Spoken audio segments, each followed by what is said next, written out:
My name's Tom Sawyer, the General Secretary of the Labour Party, and can I welcome you to Brighton this morning? Would you now be good enough, please, to take your seats? And can I ask you to welcome Tony Blair, John Prescott and the Platform Party. Thank you very much.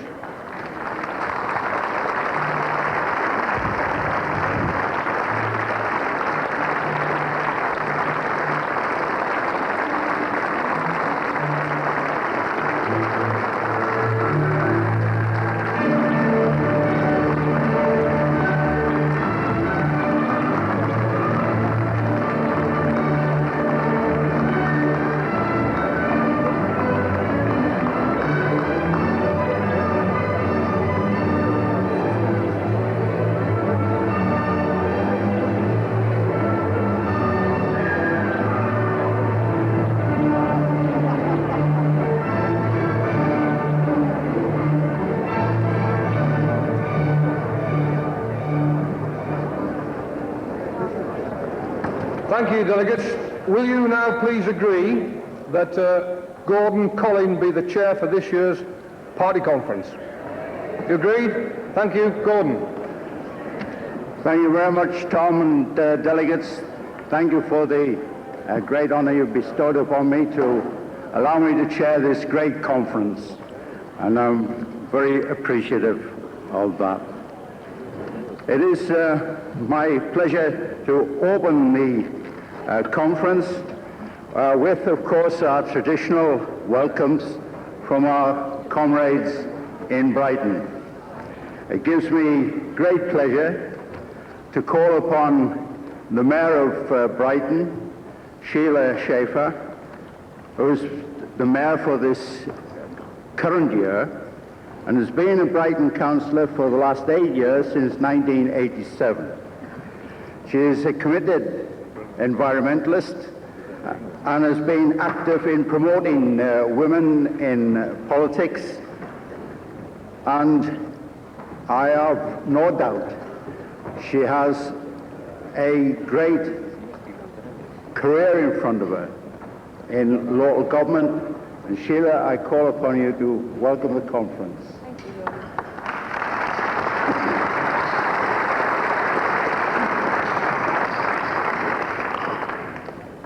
Thank you, Gordon, and welcome to Brighton, everybody. It's great to have the conference here again. It brings so many benefits to the town, and it gives a boost to all the council's efforts. It enables the whole membership of the local party to exhaust themselves, rushing around from one fringe meeting to another. It lets our new members see what makes the Labour Party and Brighton rock. As those of you who've read the conference guide will know, Brighton is now in its 10th year as a Labour authority, and Hove also went Labour earlier this year.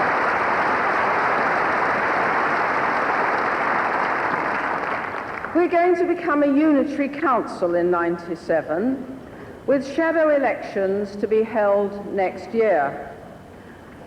I personally look forward eagerly to that challenge of becoming an all-purpose authority. We'll have a population here of 250,000 people, the largest on the south coast, and we're quite confident that it will be a Labour authority, a flagship for Labour in the south.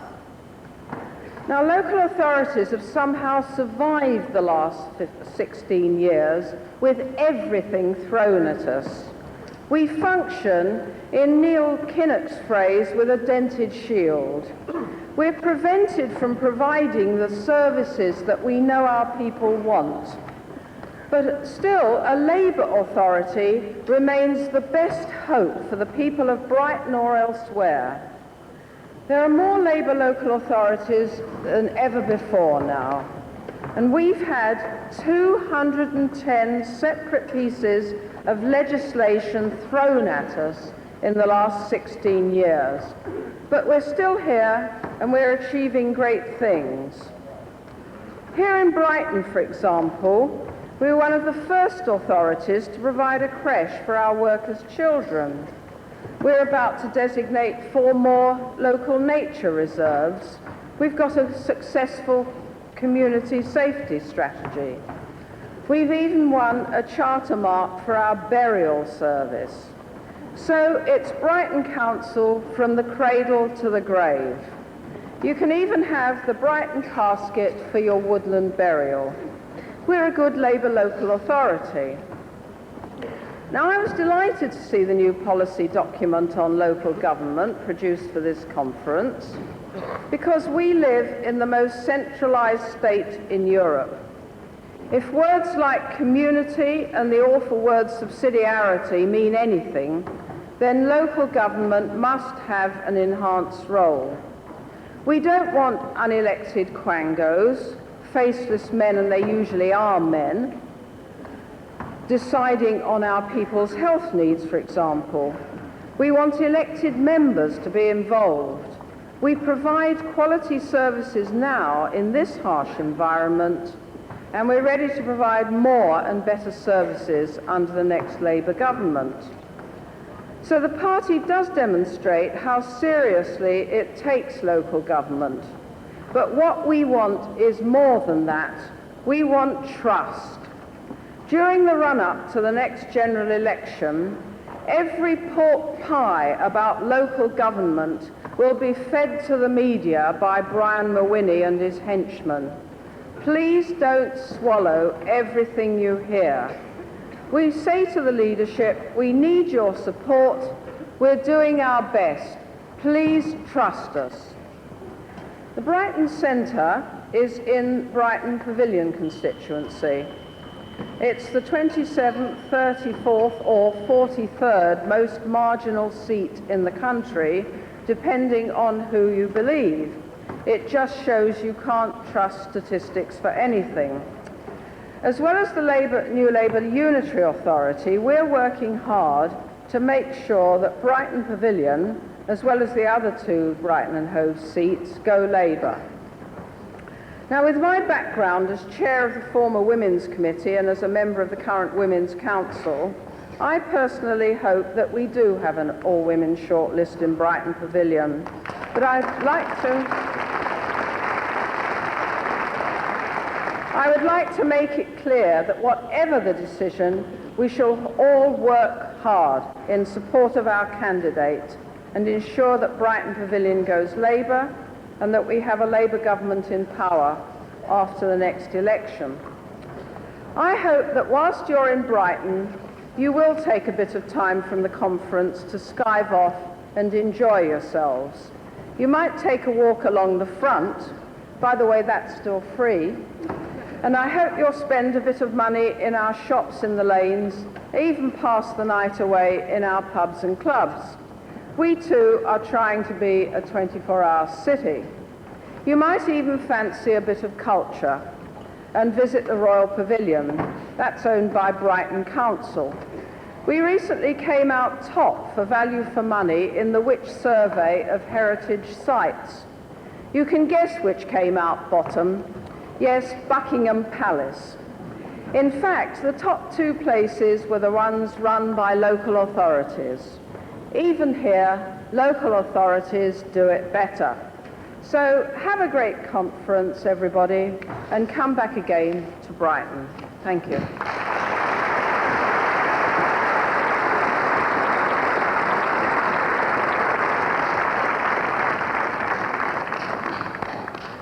Thank you, Councillor Schaefer, for your speech and your good wishes to conference.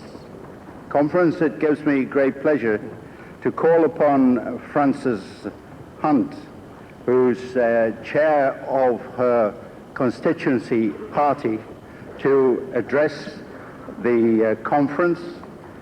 She has presided over the most rapid growth in party membership in the constituency over the last 2 years, up by 40%.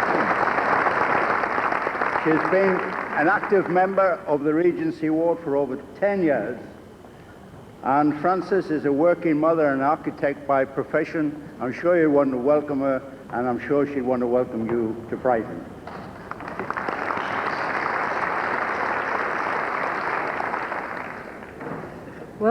Welcome to Brighton Pavilion constituency. I'd like to give you a quick sketch of this local party. Our local party credentials as New Labour are pretty good. We're already an active party, and we responded to John Prescott's regeneration and recruitment drives. Our membership has risen by 40%, as you've just heard, and we now have the highest in the South East region. We have an energetic structure to win elections, and we win local elections, even Hove, and the Pavilion parliamentary seat will be ours. Kemp Town has a good chance, and even Hove is vulnerable. The Labour Council, as you've heard, operates effectively to outpace Tory restrictions and turn them towards the best that can be done for the town. We are a successful local party. It's tempting to treat this conference as just our very own Red Rose recruitment event. And as for fundraising, we're selling a great calendar on our stall, illustrated with cartoons by Steve Bell and just a £5 to you. But this conference is much more important to us than that. To win the next election, we need more than an oiled party machine. The core of our members predate New Labour, and these are the movers and shakers who organise all this successful activity. We are not yet all comfortable with New Labour, not yet. This isn't because we're afraid of change here. We live in a new economy in Brighton. Many of our members are managerial or professional workers struggling with small businesses. Nearly half the people in work are women, juggling family and low wages. This is a centre for further education, and we hope to try to involve our thousands of students in mainstream politics. Many people are in the new service industries around media, communication and information technology, and short-term contract work is widespread. But we're socialists, because we're aware that no society can survive by only taking care of the few. We know about high unemployment, homelessness, exploitation, sickness and poverty. They're all too visible here in Brighton. Many of us have personal experience of low wages, negative equity, high rents. Local unemployment is now running at well over 10% and 13% in the town. We hope this conference will re-establish our confidence that we can address these issues decisively and up front. The people we canvass don't read the small print. What matters are the sound bites overlaying the policy documents. The sound bites consistently getting onto the media in the last year are soothing ones for talking to people who've done well out of the Tory years, for the floating voters who think they still have a chance of winning on the free market lottery. While they may be necessary to target them, it doesn't help us on harder streets where most of our voters live. We need idealism back in our politics. As a comrade said in the pub, to campaign energetically for Labour, we need to be allowed a level of minimum rage. After all these Tory years, we need to rage about the lack of social justice, and we need to rage about our bankrupted economy. We need to rage about our neglected environment, and we need to follow up by providing sharp soundbites which reassert Labour's enduring values. I hope that the leadership and delegates will be listening to each other in mutual loyalty, and here's hoping for a Labour government as soon as possible.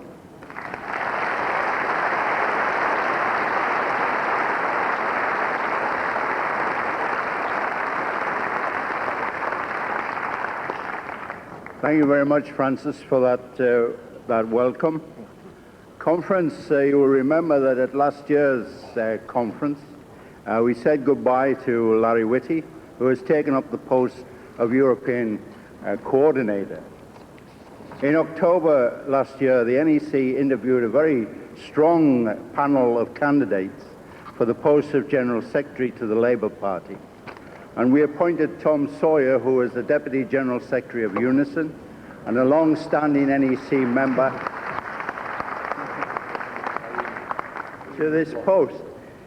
In accordance with the party rules, this conference is required to approve the NEC's decision, and I ask conference to do so. Would conference approve the decision of the NEC? Speak to me. Yes. Thank you very much. I'll ask Tom Sawyer to address the conference.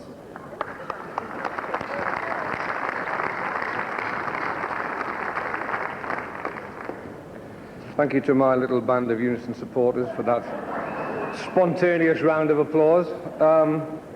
And thank you, Conference, for electing me as General Secretary of the Labour Party. I joined my union at 15 years of age the day I started work, and I joined my party, the Labour Party, shortly afterwards when I realised that change would only come through politics. I'm proud to be a member of both. I am honoured to be the General Secretary of the Labour Party, and I will serve you with all my ability, my enthusiasm and my determination.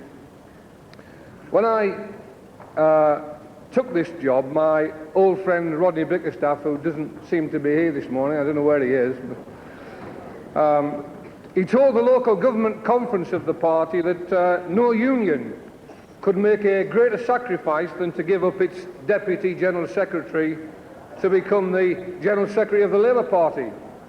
And then he said in typical Bickerstaff fashion, but of course we did have three at the time, which is perfectly true. But I am more than glad that I took this job, and I look forward to the challenges ahead. I wanted to be the General Secretary of the Labour Party for two basic reasons.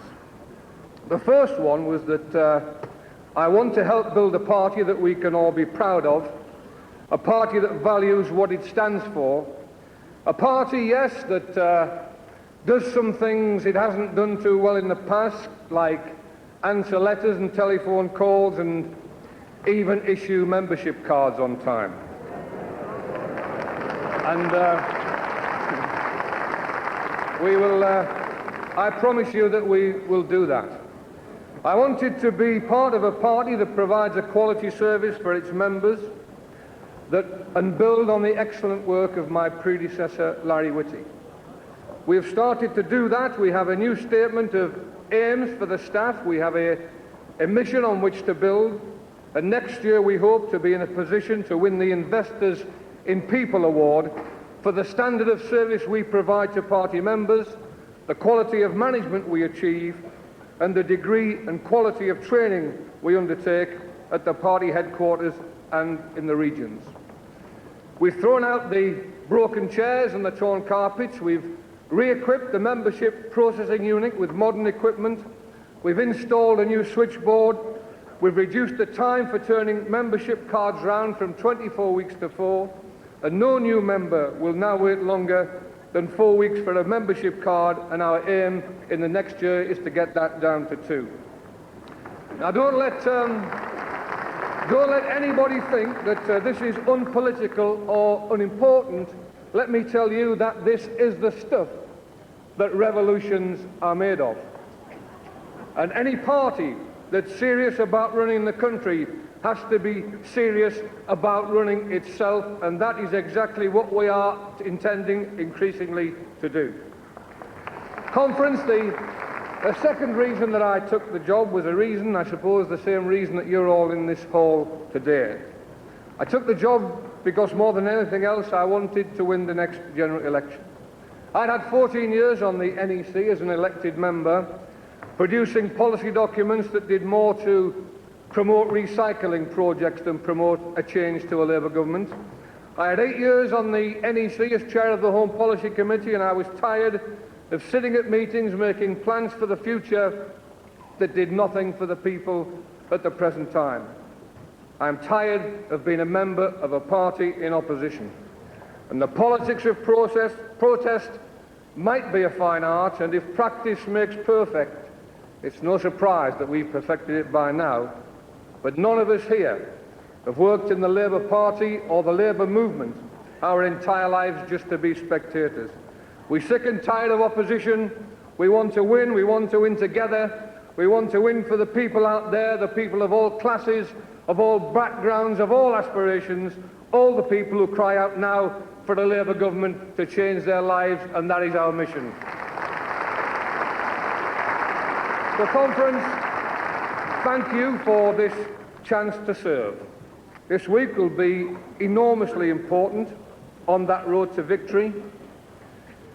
The way we talk to each other, the way we address each other from this rostrum as comrades and friends, the way we behave outside the conference hall, and the way we vote together, all those things will send a message to the British people about our determination and our fitness to govern. This is not a week that's just about Tony Blair or John Prescott or the Shadow Cabinet or the NEC. It's a week about you. You, the delegates, are the important people at this conference. And the way we behave together, the way in which we all together take responsibility for everything we do, will send a message to the nation about how serious we are intending to govern. So it's a big responsibility, it's a big conference, and it's an important conference on the step to that victory. I know that it's a responsibility that we together, collectively, can shoulder. Have a good conference, enjoy it. I certainly intend to. Thank you very much.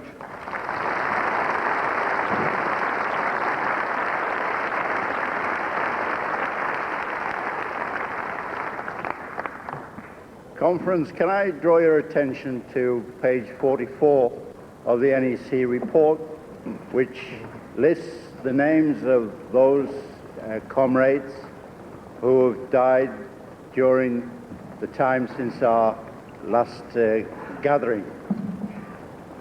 I want, of course, to include in our remembrance of these comrades the memory of those other comrades who are not mentioned there, and I'm sure all of you will know someone who has contributed to the work of the party and of the Labour movement generally. But I know that you would want in particular to pay honour to the memory of Harold Wilson. Earlier this year, we lost one of our greatest former leaders. Harold was elected to Parliament in 1945, and within 3 years, he entered the cabinet at the remarkable early age of 31. In 1962, he took over the leadership of the Labour Party, and within 2 years became the youngest Prime Minister since Rosebery. Altogether, under Harold Wilson, Labour won 4 out of 5 general elections. That was a record unsurpassed in modern British political history. His governments introduced important and enduring legislation dealing with equal pay, employment protection, health and safety at work, and other matters. His greatest cause for pride was that after his period as Prime Minister, Britain spent more on education than she did on defence, and his personal and enduring monument has become the Open University with access to all. He is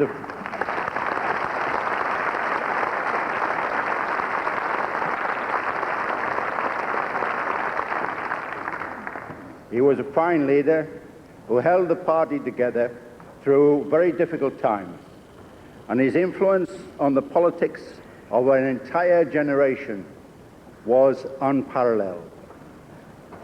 I would like to mention a friend who is also not on this page, but nevertheless, you'll be aware that just over 2 weeks ago, the party suffered the loss of our former Treasurer and General Secretary of the National Union of Seamen, Sam McCluskey.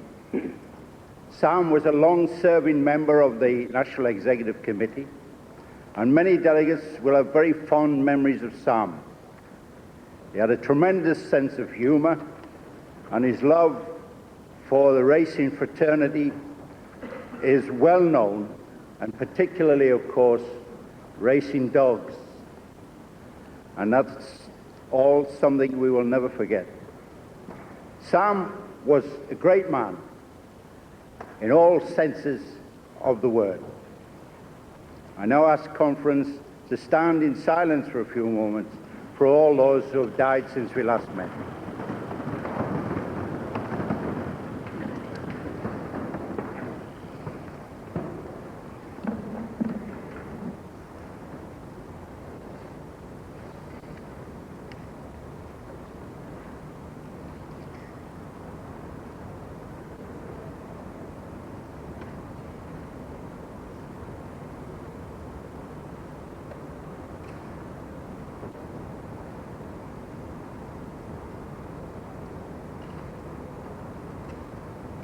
Thank you, comrades.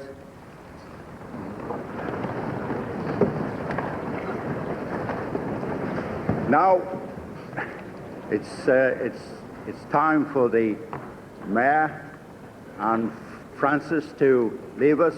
But before they go, I would like on your behalf to present each of them with a bouquet of flowers, by which and through which we hope they will remember us, and of course we send and give them our own best wishes in return to theirs.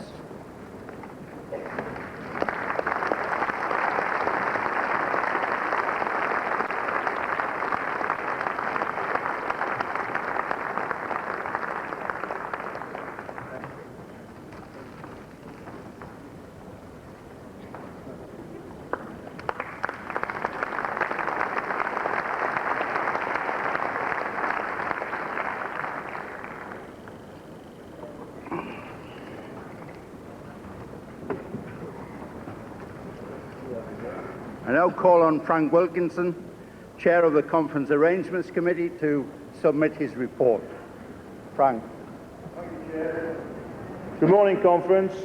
Frank Wilkinson, Chair of the Standing Orders Committee. A copy of the Conference Arrangement Committee report has been placed on delegate seats. I would like to draw your attention to the following. Tellers and scrutineers. On page 3, we have listed tellers and scrutineers. Any teller who has not yet reported for their briefing meetings, will they please do so now? Ballots. Ballot details for trade unions and socialist societies are contained under notices on page 4. The ballot box will close at 1 p.m. Emergency resolutions. The Standing Orders Committee decision on emergency resolutions are listed at the back of the report. Would delegates who are listed please come to Standing Orders Committee room at the time stated. Security.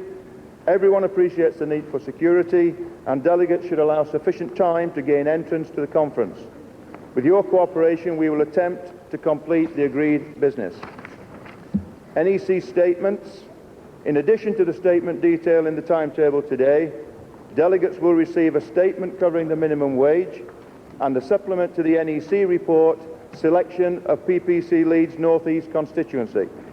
This supplement will be taken tomorrow morning immediately following the Standing Orders Committee report.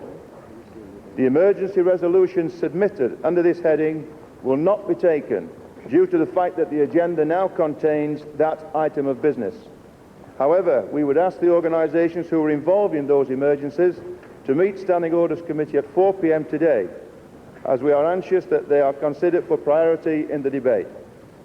I would also ask if Sheffield Hillsborough and Reading East CLPs could come to the Standing Orders Committee room immediately following this report. Arms trade. Could all those organisations involved in the attempted arms trade postal composite please come to the Standing Orders Committee room at 2:30 p.m. today. That's ISTC, Edinburgh West CLP, North Shropshire CLP, Socialist Health Association, Staley-Bridge and Hyde CLP, Sheffield Heeley CLP, Southend West CLP, Birmingham Hodge Hill CLP, Regent's Park and Kensington CLP. We have also had representation regarding Composite 15 and we would ask the mover and seconder to meet Standing Orders Committee at 11:30 this morning. Today's business. Finally, can delegates turn to the Conference Arrangement Committee report, page 5, for this morning's business. The Standing Orders Committee is recommending Conference takes the section headed Economic Renewal. That will include economic policy, composites 1, 2, 3, 4 and 5, NEC statement, a new economic future for Britain. This concludes the morning session. We will then take fair taxes and benefits, composite 6, 7, 8, 9 and 10, followed by rights at work, including the NEC statement on the national minimum wage, and also composites 11, 12, 13 and 14.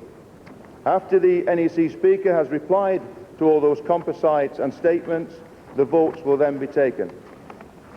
We will then invite our international speaker, Rudolf Scharping, to address conference. The chief scrutineer will then announce the results of the NEC, CAC, NCC and auditor elections. This will conclude today's business. Finally, conference, the Standing Orders Committee will insist that time limits for speakers are strictly adhered to for both delegates and platform speakers. Movers are 5 minutes and seconders 3 minutes. Platform speakers introducing and replying to agenda items have 10 minutes normally. Any extension must be approved by the Standing Orders Committee and will only be granted in exceptional circumstances. We have received one such request. Because of the large number of composites and statements in today's economic debate, the debate introductory speaker has been given 20 minutes to introduce that debate. If we all cooperate, the committee is confident we can achieve a substantial amount of business. Thank you, Chair. I move the report. Thank you very much. Can I first of all, before I take anyone from the floor, remind delegates that when they come to speak from the rostrum, they should give their name to the number taker here at the front. And can I also advise those delegates who have, who like myself, have some difficulty in getting around, that there's a ramp at the right-hand side of the stage which will enable them to get to the rostrum, although the way forward is not clear from this side of it. But you will be able to do that, and look forward to hearing from delegates who have that kind of difficulty. Yes.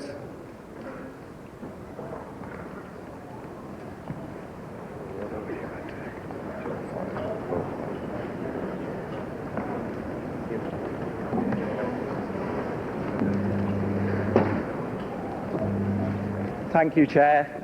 Kevin Hutchins, West Aberdeenshire and Kincardine Constituency Labour Party, raising a question, point of order, on page 46 of the Conference Arrangements Committee's report. I wish to ask the Standing Orders Committee, as it now is, to reconsider its decision not to accept the emergency resolution submitted by West Aberdeenshire and Kincardine Constituency Labour Party, as I believe there has been a misunderstanding. The sad plight caused by the drought in southern Africa is mentioned by way of introduction to the emergency resolution. However, the vast majority of the resolution deals with the damaging cuts announced in the overseas aid budget. In view of the fact a similar resolution, Emergency 6, is accepted, could I request that our resolution is accepted, printed and considered for debate? Thank you.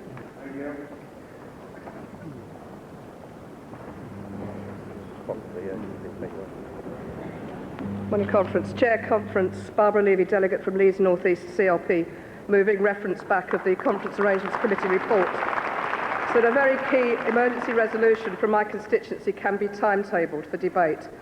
Page 45 of the written report, which delegates will have just picked up this morning, says that there are 12 emergency resolutions on Liz Davis's non-endorsement as PPC for Leeds North East, and that they're still under consideration.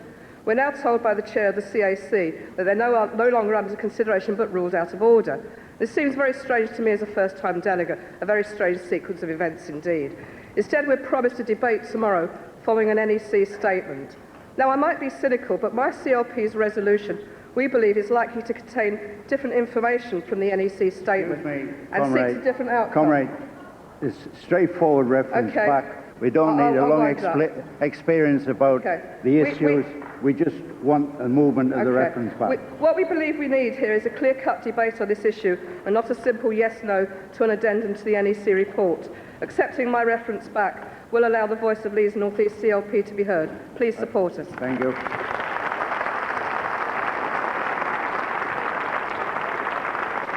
I didn't call you. I'm sorry. I didn't call you. You were... Can you go back? It's all right. It's all right. Yeah. Yeah.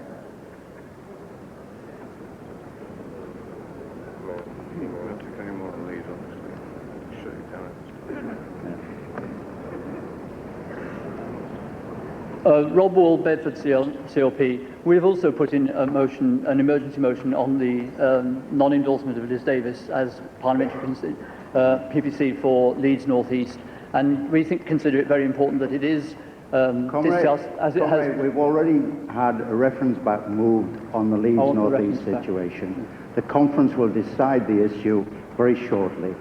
So I think we could leave Leeds North East for the time being. Thank you very much. Yeah. As long as you're not on Leeds North East, otherwise I'll stop you again. Second time lucky, Chair. Chair Conference, Nigel Mason, Islington North, CLP, moving reference back on Islington North's emergency resolution. Conference, there were 12 emergency resolutions submitted on this subject, basically in 24 hours last week. Clearly, this is a matter of great importance to the party and to this conference. It is important that we have a well-rounded, honest debate on this subject. I've seen the NEC report. If anyone wants to see it, speak to a journalist. They appear to have copies. It does not cover all the issues raised in our emergency motion or any of the emergency motions, and it will not achieve anything. Comrade, I don't know what the conference thinks, but I think that was about Leeds North East. Conference, please support the reference back on the emergency motions. Is there anyone wants to make a point on the report which is not about Leeds North East? Because so far, those folk who wanted to talk about other things in respect of the report have not had the chance. Yes, Tom.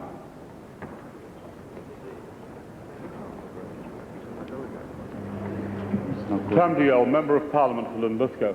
Frank, as you know, I came to see you this morning to ask you if there was to be any opportunity for this party this morning to express its anger at what happened in the South Pacific last night with the French nuclear test.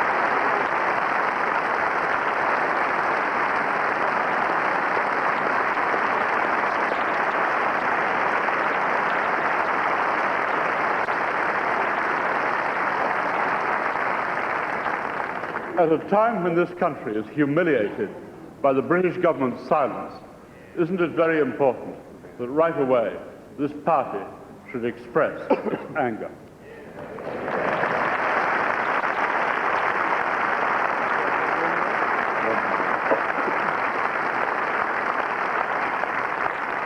I'll take one more point of order. The comrade at the front.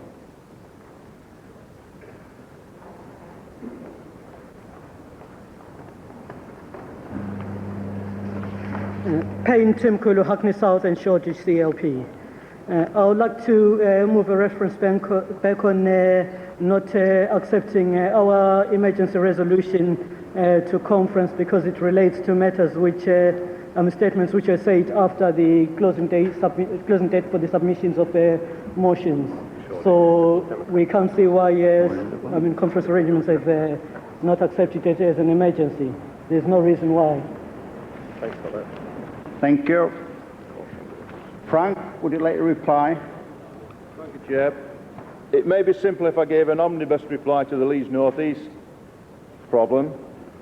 We have already explained emergency resolutions are normally dealt with on the basis there is no other agenda item that deals with that subject. There is now an agenda item that deals with that subject. I have said that the Standing Orders Committee will meet the individuals involved in those resolutions and will attempt to give priority in debate on that subject. I think that's the best we can do. It's a normal situation with an NEC report. It will be tabled. The only problem about it has been that the timing of that decision was outside the printing of the NEC report, and that's why it's a supplementary report. And I think we've gone as far as we can. You wanted it on the floor of conference. It's here. What more do you want? What more do you want? It's here. Nuclear testing, Tom Dale. Tom, you did see me, but we had other things on our mind, which was this report at that moment, and we did say we would consider that question immediately after this report, and we will. Hackney South and Shoreditch CLP, the subject matter of the emergency resolution, cooperation with the Liberal Democrats, could have been raised at any time, and indeed has been said on a number of occasions regarding cooperation. West Aberdeenshire and Kilcardine CLP, the subject matter of the emergency resolution is a very important one, the drought in Southern Africa. Unfortunately, this could have been submitted at an earlier time and cannot be accepted as an emergency. That, Chair, is a reply to the questions. Thank you very much. You've heard the Chair's explanations on the two references back. Can I put the reference back on the Leeds North East situation, which, as Frank indicates, is and will be on the agenda of the conference anyhow? All those in favour of the reference back, please show. Those against? That's defeated. Can I put to you the reference back on the Liberal Democrat cooperation? You've heard Frank's explanation of that. Those in favour of that reference back, please show. Those against? That's heavily defeated. Thank you very much. Thank you, Frank. Can I ask you to endorse the report that Frank has presented? Would that be agreed? Thank you very much. Thank you.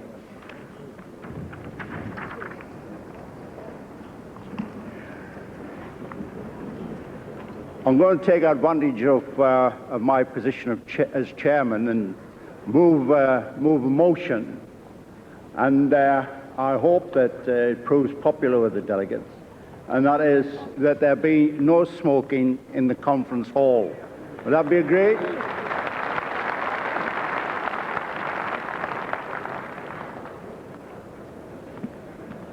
Comrades, it's now my pleasure to address conference. Thank you.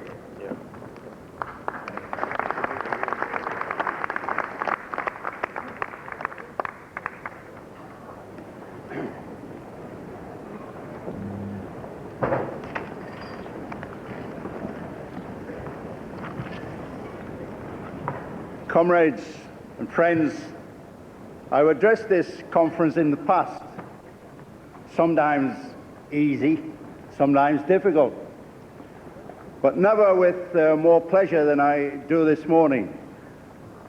I'm pleased to talk to you as your chairman. I'm pleased to talk to you as a print worker, supported by my fellow print workers in the Graphical Paper and Media Union. I thank them for their help and their comradeship over so many years. Years in which 17 unions, based on craft and occupation, in an industry merely more mechanized than it had been for centuries before, became a single comprehensive organization in an industry now largely multimedia, based on entirely different and new technologies.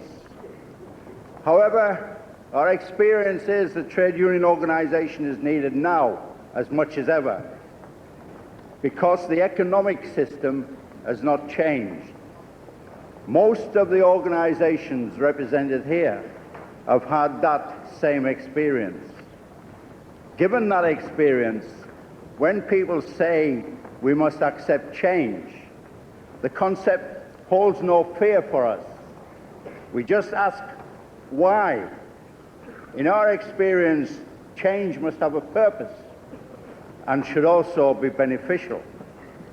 Sometimes when we pose that question in industry, we're called Luddite, but Captain Ludd broke only the machines of the unfair employers, those whose purpose was not to be beneficial. In politics, when we ask and question change, we're sometimes described as dinosaurs, especially if we happen to be more mature persons or more mature organizations. Yet the most radical idea in the world, of course, is the long memory. Think about that. Society chops up the long memory. Generation gaps are engineered and they're merchandised separately, and we're pulled apart as a family. Talk to people and ask them what happened last week, and they won't be able to tell you because the media leapfrogs us from crisis to crisis. The party collectively has that continuity. It has that long memory, and we have to tap it, not for nostalgic reasons, but for the hard and practical reason that it is the cement which unites our experience with our views on today's society. Now, I don't know any dinosaurs, but I understand they were capable of a fairly all-round view. They could look back to see where they'd come from. They could look to the left. They could look to the right. But most importantly, it's clear they could look ahead. Colleagues, this party has always been a forward-looking party, has always been a modernizing party, has always been a party of change. The labour and trade union movement was set up to bring about change because the conditions of ordinary men and women were intolerable, and because they saw how things could and must be different. That is our crusade. While society has changed dramatically since our movement was first established, the modern world has seen radical shifts in technology, in working practices, in social behaviour, in relationships, in living standards, both here and abroad. We must also be aware of the things which have not changed. The system continues to create casualties. We must be aware of the 2.3 million unemployed whose experience of hopelessness and despair is similar to that of earlier generations. We must think of those whose lives are still stunted by poverty and lack of opportunity. We must think of those who are still exploited in the workplace, and you know them all, who do not enjoy the solidarity, the strength of collective action which they need if they are to address the imbalance of power. We must think of those who are discriminated against, whether on grounds of their colour, their sex, or even, and perhaps especially, a bit of self-pleading here, their age.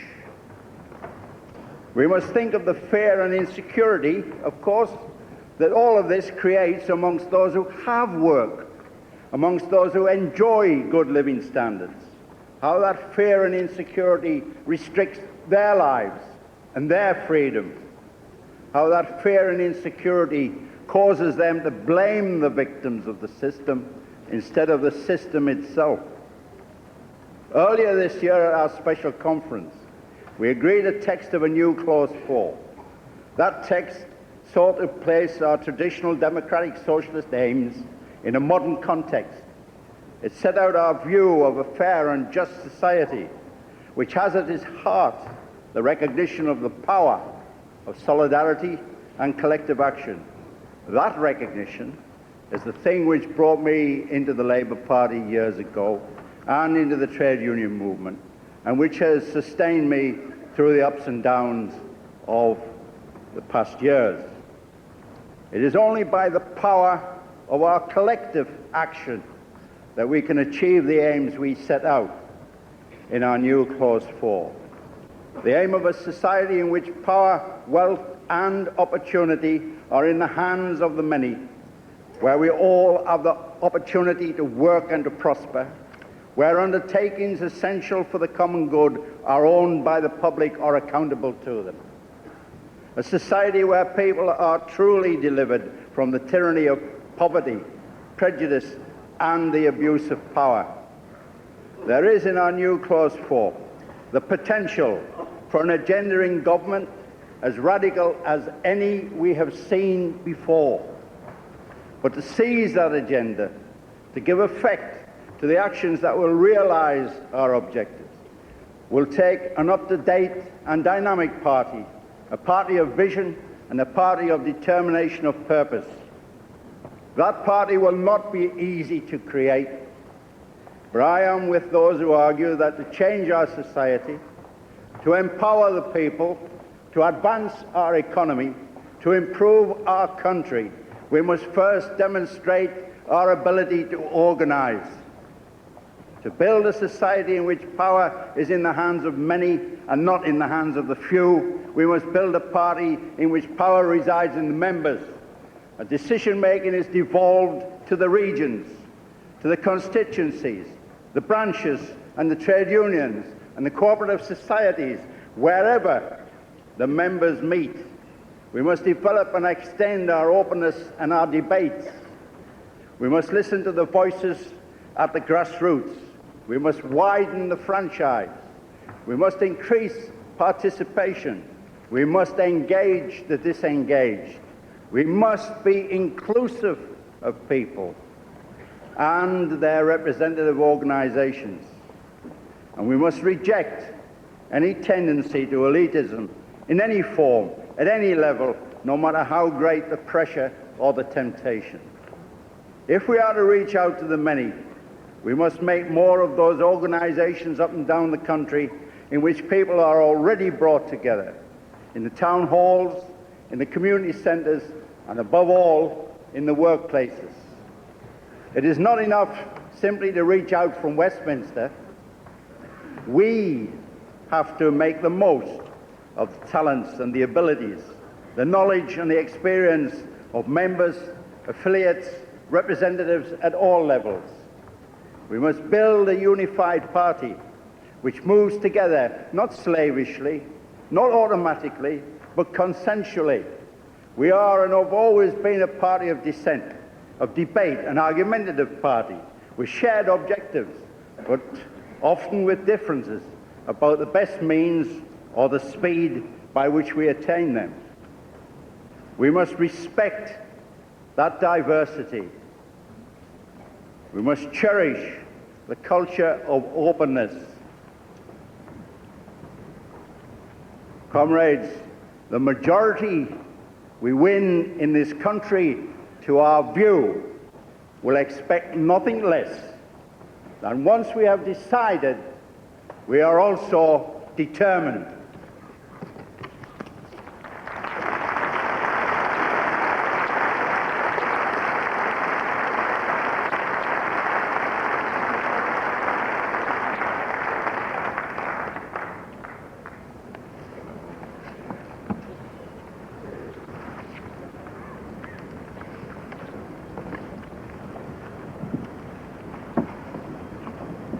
Now open the debate on economic renewal.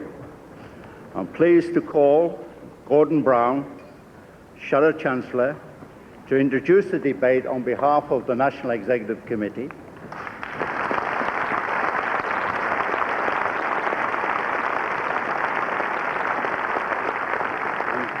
And Gordon will move the NEC statements on a new economic future for Britain, and I invite him to do so.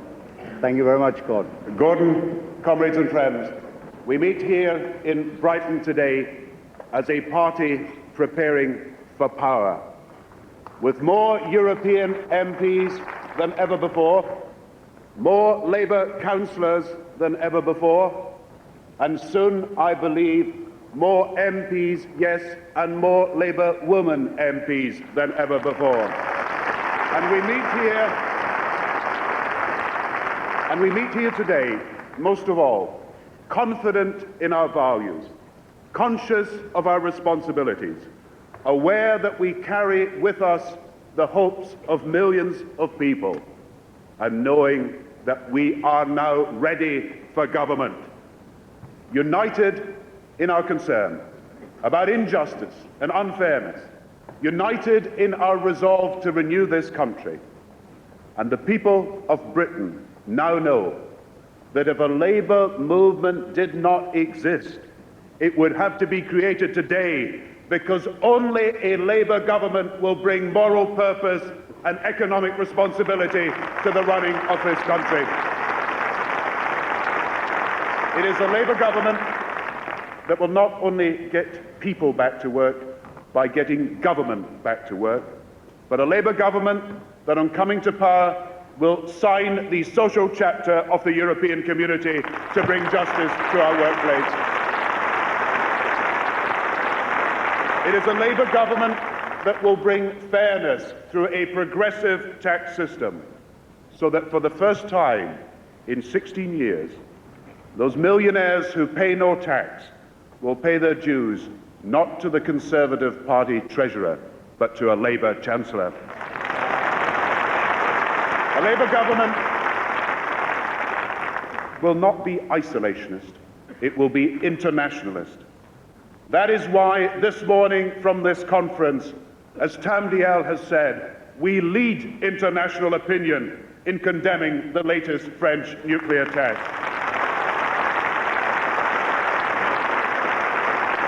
And by ensuring that overseas aid goes not to the richest companies, as on Pergau, who don't need them, but to the poorest people in the world who do, we will be proud again to be citizens of Britain and of the world.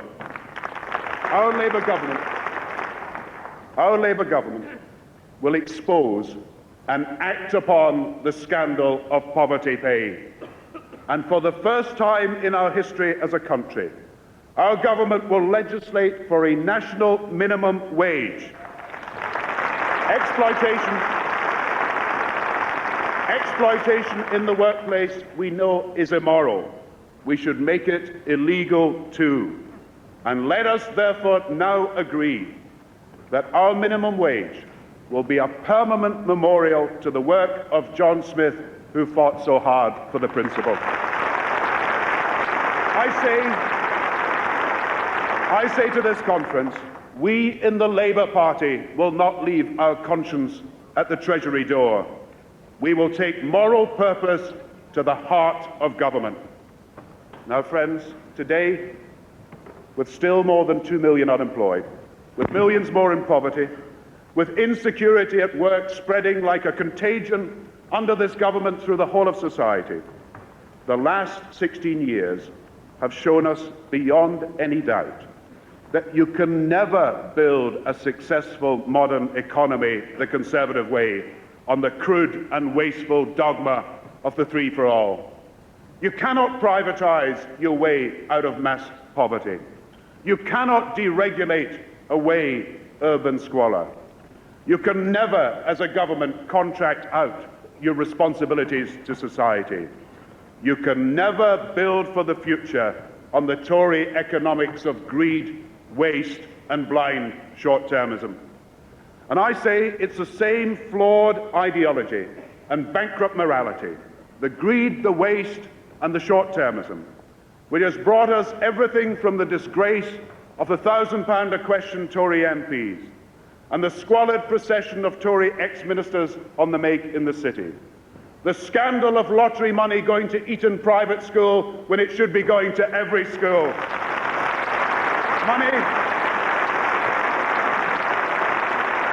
money disgracefully paid to Winston Churchill MP when it should have gone to his constituents and all our constituents. And it's the same greed, waste and short-termism that has squandered the unique asset of North Sea oil, that has neglected investment for the long term, and has now left us with an economy that is too small, its skills too few, its technology too backward, an industrial base too narrow, and woefully equipped for the future. And you know, nothing characterises the greed, the waste and the short-termism of the Tory years better than what they are now doing to our railways. I say rail should be a public service run in the public interest by dedicated public servants. But look at what's happening. British Rail privatised and carved up not just into 1, 2, or 3 companies, but 70 companies. 70 would-be boardrooms in need of directors. Why? We now know why. Retiring as Tory MPs are 70 would-be directors in need of boardrooms. And let me tell them, boardroom seats are the last seats they'll ever be selected for. Let's be clear what's behind the newfound interest in rail in the Conservative Party. The only connections they care about are the city connections. The only track they want to keep on is the inside track. The only network they want to preserve is the old boys network. And the only train that will always run on schedule is the gravy train. Because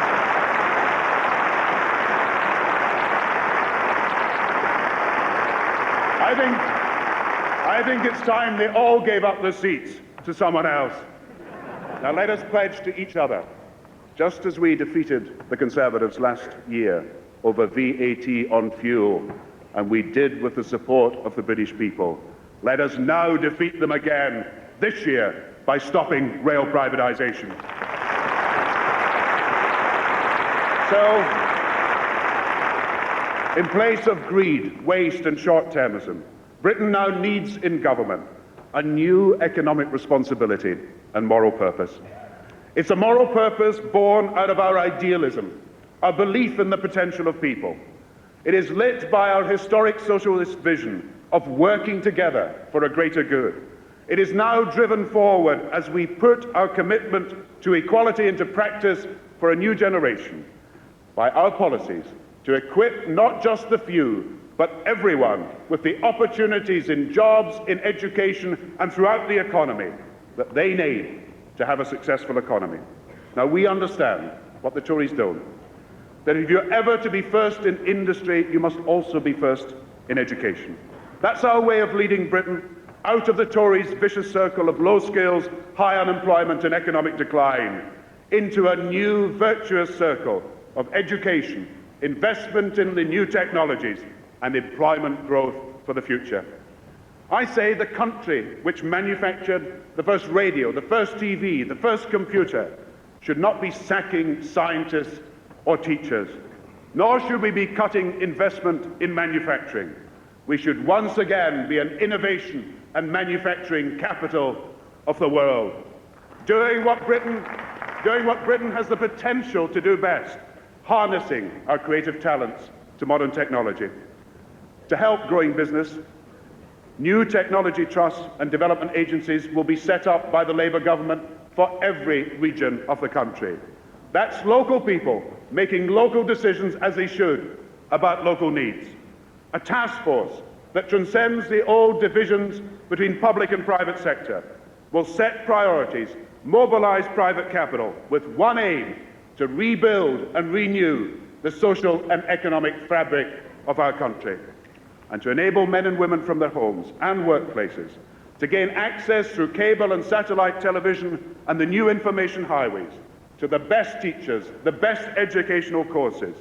We will transform our idea of a new university for industry into a real practical equality of opportunity for millions throughout the 1990s and beyond. Learning accessible to all, backed up by personal learning accounts that would be open to all, and the best advice, using the new information highways on careers on offer to all. Now, against all this, what are the Conservatives offering this country?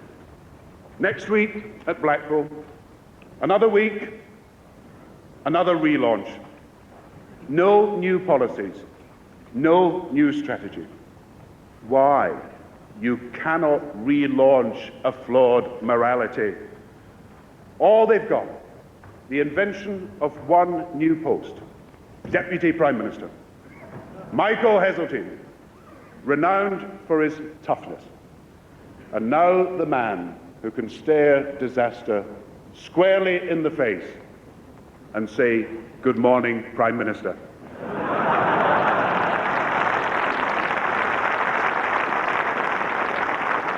So what's new?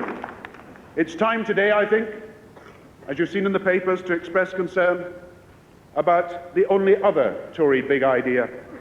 In fact, their only real innovation in this Parliament, the scheme to create instant millionaires, week in, week out, fortunes that even the winners know have nothing to do with skills or hard work, colossal prizes for minimal effort. I say it's time to act on this week in, week out scandal called the privatised utilities. With this government's indulgence of these utilities, every week has become a rollover week, and it's time to put a stop to it once and for all.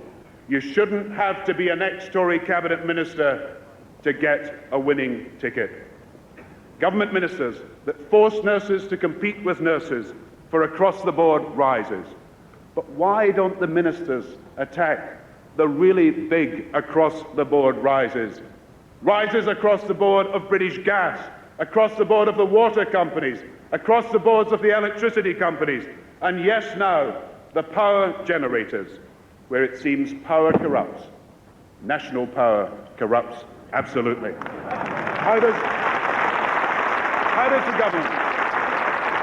How does the government respond to all this greed and inefficiency? Can I tell you, they've actually been awarding British Gas and the other privatised utilities Citizens' Charter marks for outstanding public service to themselves. And the latest hopeful for a charter mark, as they threaten to cut off 400,000 customers, none other than Yorkshire Water. The whole gimmick, like Yorkshire Water's chief executive, just won't wash. Trevor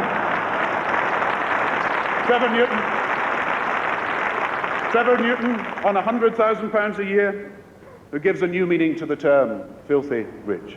A chief executive who, if there was any justice in the world of private utilities, would be sent as he should be, for an early bath.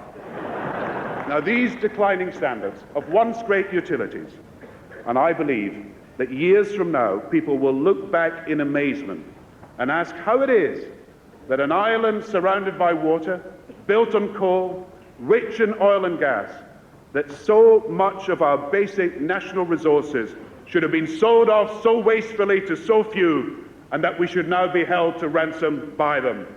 That's why I say the water, gas and electricity companies can afford a fair tax on their unfair profits to give a fair deal to the unemployed.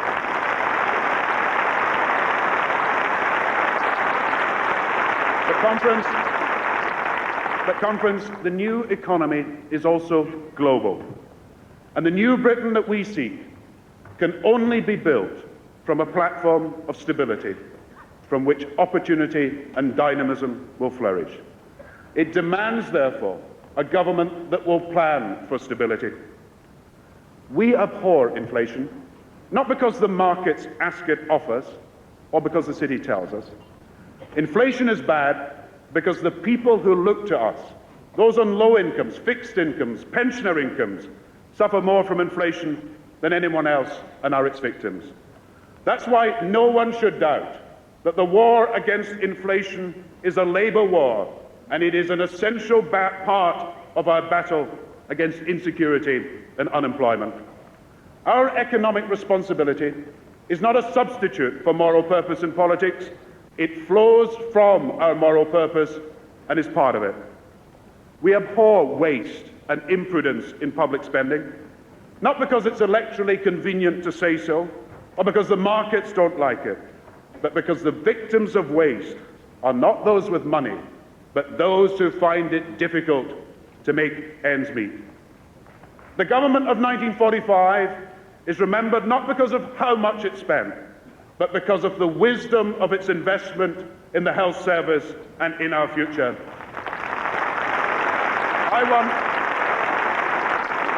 I want our Labour government to be remembered not as a big spender, but as a wise spender.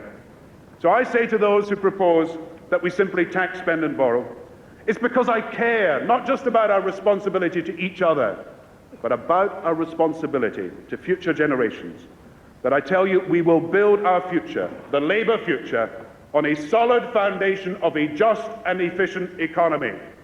We will not build the new Jerusalem on a mountain of debt. So with the Labour government, there will be no stop-go, there will be no inflationary booms, there will be no massaging the figures, no quick fixes, no blank checks, no shortcuts, and no pay explosions. Just as there will be no grotesque experiments like the poll tax, no car boot sales of our national treasures, no billions poured again down the black hole of unemployment, and no shopping lists of irresponsible commitments. But there will be careful long-term investment, a dedication to equality and social justice, the certainty of action against unemployment, and an economic policy run in the interest not of a privileged few, but of the whole community. That's what I mean about an irreversible shift in wealth and power away from privilege and excess to the real wealth creators in Britain today, those who work and study hard, those who pay their fair shares of taxes, those who cannot rely on share manipulation or stock market speculation, those whose enterprise drives our economy forward. And we will apply these principles consistently, including in our response to this November's budget. You know, the real economic issue of the budget is not the Tory 1p down or the Liberal 1p up. What matters most to millions, and you know yourselves, is tackling job insecurity, equipping ourselves for the future, ending Britain's decline, giving young people new opportunities. And I say to the Liberals, if you want to find tax revenues, don't demand more tax from low-paid workers who can't afford it. Start with the water companies earning billions of pounds, paying no tax at all. And I say to the Conservatives, if you want to save money, don't do it by cutting maternity pay or services to the needy. Do it by cutting unemployment. The real challenge, you know, is to bring to an end the waste and tragedy of unemployment, which 2 years into a recovery still afflicts more than 2 million families and more. And the dead weight of the cost of unemployment, the millstone of the cost of unemployment hung around this country's neck by the Conservatives, the billions we have to pay as the price of failure, is the real impediment to economic growth and social justice. So the challenge is to meet the unmet needs of the insecure and the unemployed by putting to work some of the untaxed and undeserved resources of the utilities. And instead of paying for failure, begin to invest for success. So when people ask us what we will do in government, we can tell them. We will implement a new £75 a week incentive to help the long-term unemployed back to work again. We will release the capital receipts so that local authorities can start to build again. We will modernize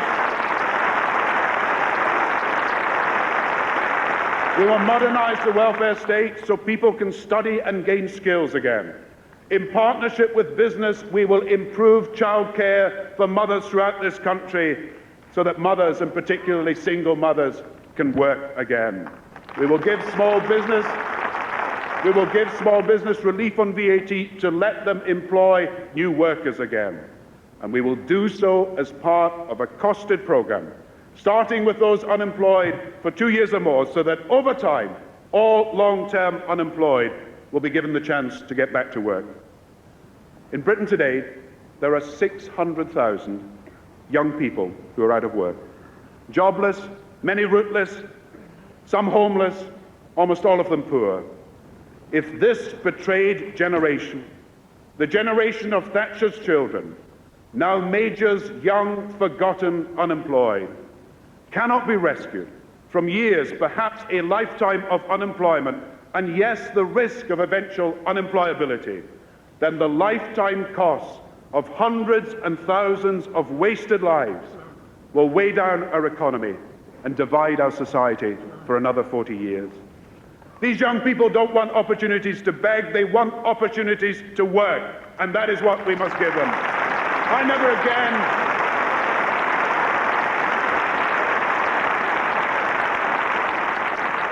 I never again want to see in our country an abandoned generation of young people, and it is now time to right the wrongs of the last 16 years. Time for a fresh start for a forgotten and betrayed generation. So I say no young person should spend years without a job, and under Labour, no young person will. Our plan is nothing less than to abolish youth unemployment. I will not make promises I cannot keep or plans I cannot pay for. But our programme is costed at £1 billion in its first year, funded, paid for by the windfall levy, innovative, including a new environmental task force, bold, offering the widest range of new opportunities of work and education open to every unemployed young person.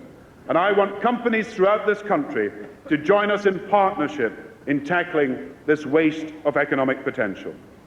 And side by side with these new rights to work, we will expect every young person to accept the responsibility to train and learn. And for them, we will therefore abolish the iniquitous 16-hour rule which penalises the unemployed by blocking their way out of unemployment.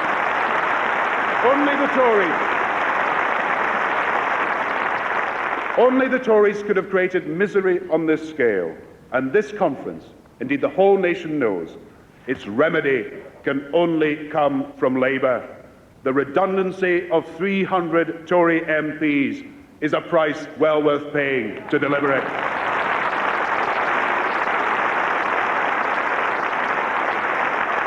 A fair deal for the unemployed and the insecure, and a fair deal for the whole country on taxation. I've always said that as we approach the election, we will announce our detailed plans. So I will announce nearer the election what we can afford for our election manifesto. But let me say this about proposals for this coming November budget. The Conservative Party says it wants to cut taxes. If it is their aim, the first tax cut they should be making, and I know I speak for the whole country, should be a cut in VAT on fuel. That's the real divide. That's the real divide between the parties. In 3 years, the only tax cut the British people have seen is a Labour tax cut. Labour defeating the Tory plan to raise VAT to 17.5%. But everybody knows that the Conservatives still want to increase VAT on fuel to the highest level possible. We in the Labour Party would like to reduce it to the lowest level possible. While they want to double it, we want to half it. And I say to the Prime Minister, after 21 separate tax rises on ordinary families, the equivalent of 7p in the pound on tax, the priority in tax cannot be his priority to abolish capital gains tax and inheritance tax, the greatest beneficiaries of which would be the very rich. The tax priority is to cut the tax on keeping warm for millions of pensioners, low-income families throughout this winter. Now that's the real divide. That's the real divide. Unfairness continuing under the Tories. Fair, progressive taxation based on ability to pay under Labour. You know, I have a vision of a great British society where we recognise and value the contribution not just of an elite or an establishment, but the contribution of everyone. A Britain of the future where progress means that we all progress together. I want to see a new Britain where we understand that when we do well, it is because we all do well together. And when people ask me, after our historic change in Clause 4, what other change we want, I tell them, we want to change society.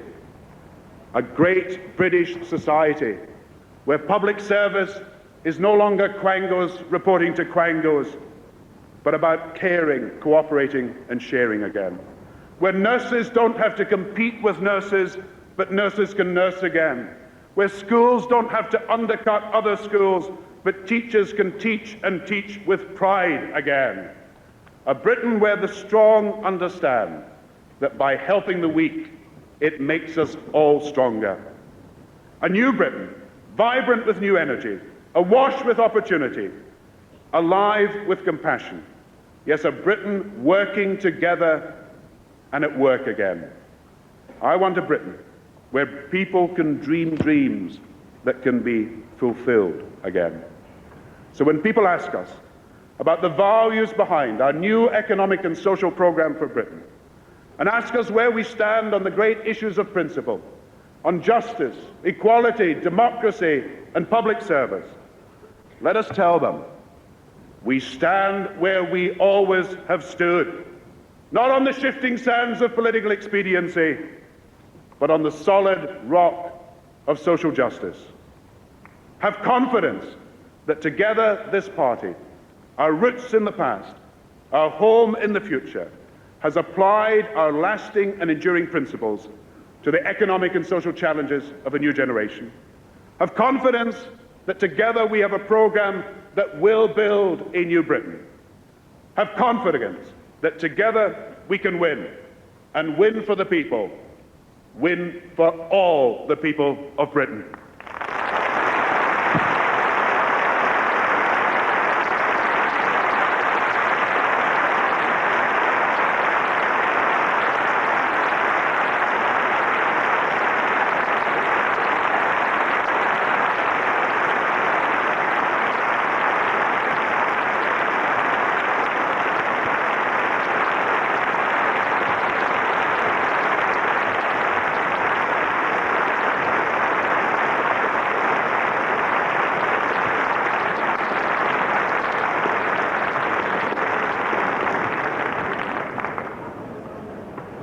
Thank you very much for that splendid address, Gordon.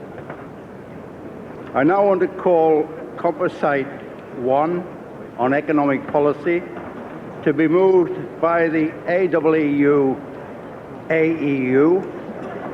and seconded by Stone CLP, and I'll be grateful if the Stone CLP delegate could come forward and be ready to second the motion. Before our colleague starts, if I can have your attention for a moment. Many of you will be aware that the Portuguese Socialist Party yesterday won a great victory in the general election in Portugal.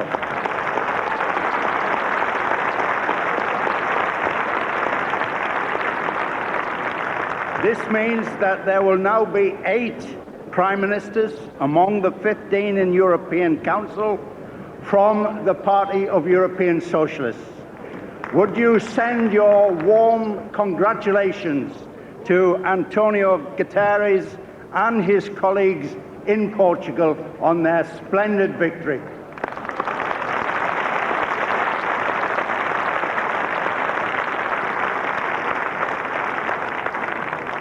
Thank you for your patience. The Jackie Crystal Amalgamated Engineering and Electrical Union, moving composite motion number 1. Chair, Conference. Our commitment is to see power, wealth and opportunity in the hands of the many and not the few. The economic policy that we propose today will close the widening gap between rich and poor. We propose to give every citizen the opportunity to achieve in our society. We will restore stability to our economy and give people hope and security. The present government is currently preparing the budget for November. The government has the opportunity to tackle rising unemployment, lack of investment and low growth. I predict that the government is preparing a budget designed to woo back disaffected Tory voters. It will.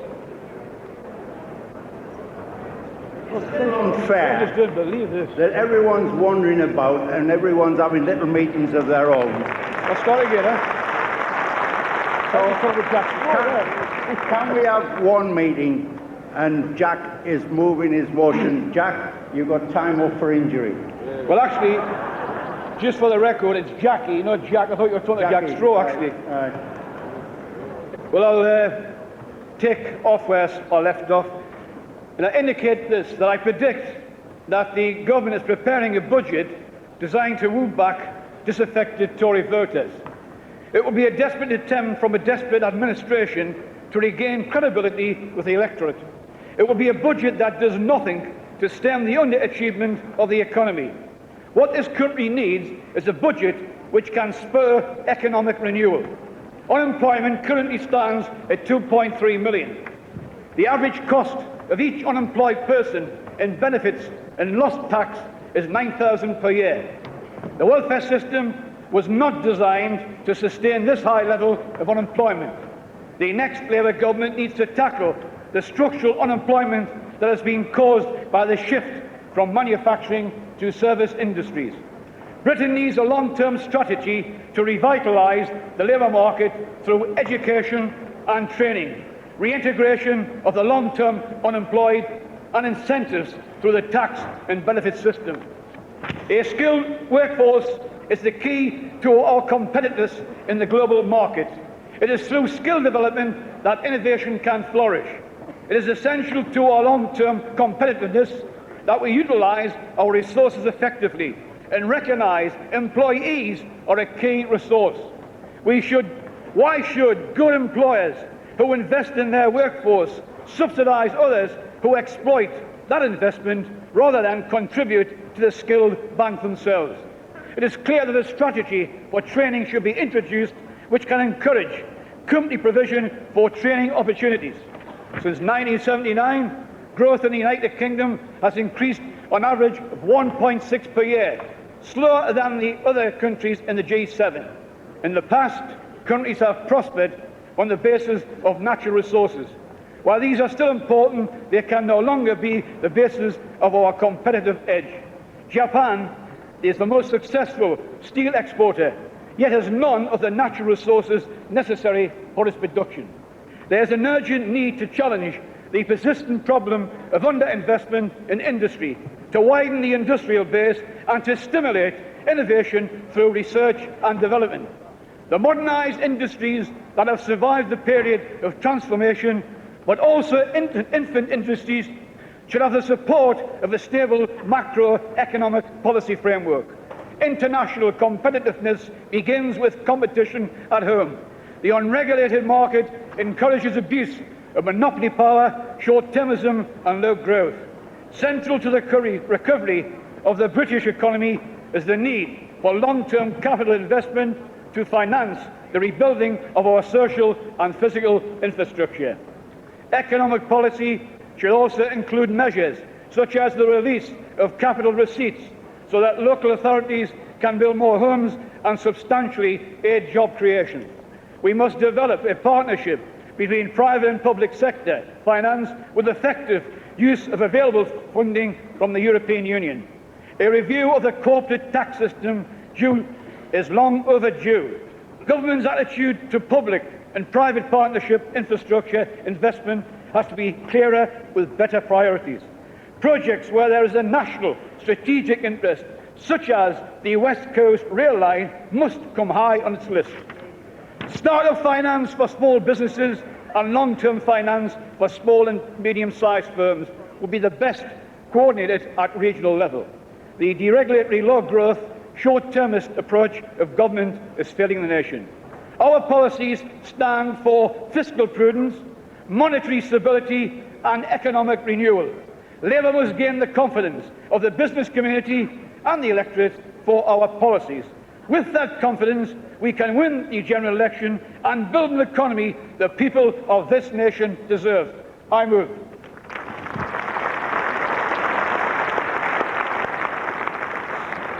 Stone CLP.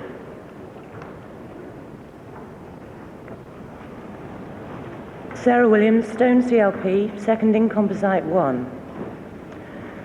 Not so long ago, I was listening to the radio, and I heard the president of the CBI say that of all the ideas being commercially exploited in the world today, more than half of them are British.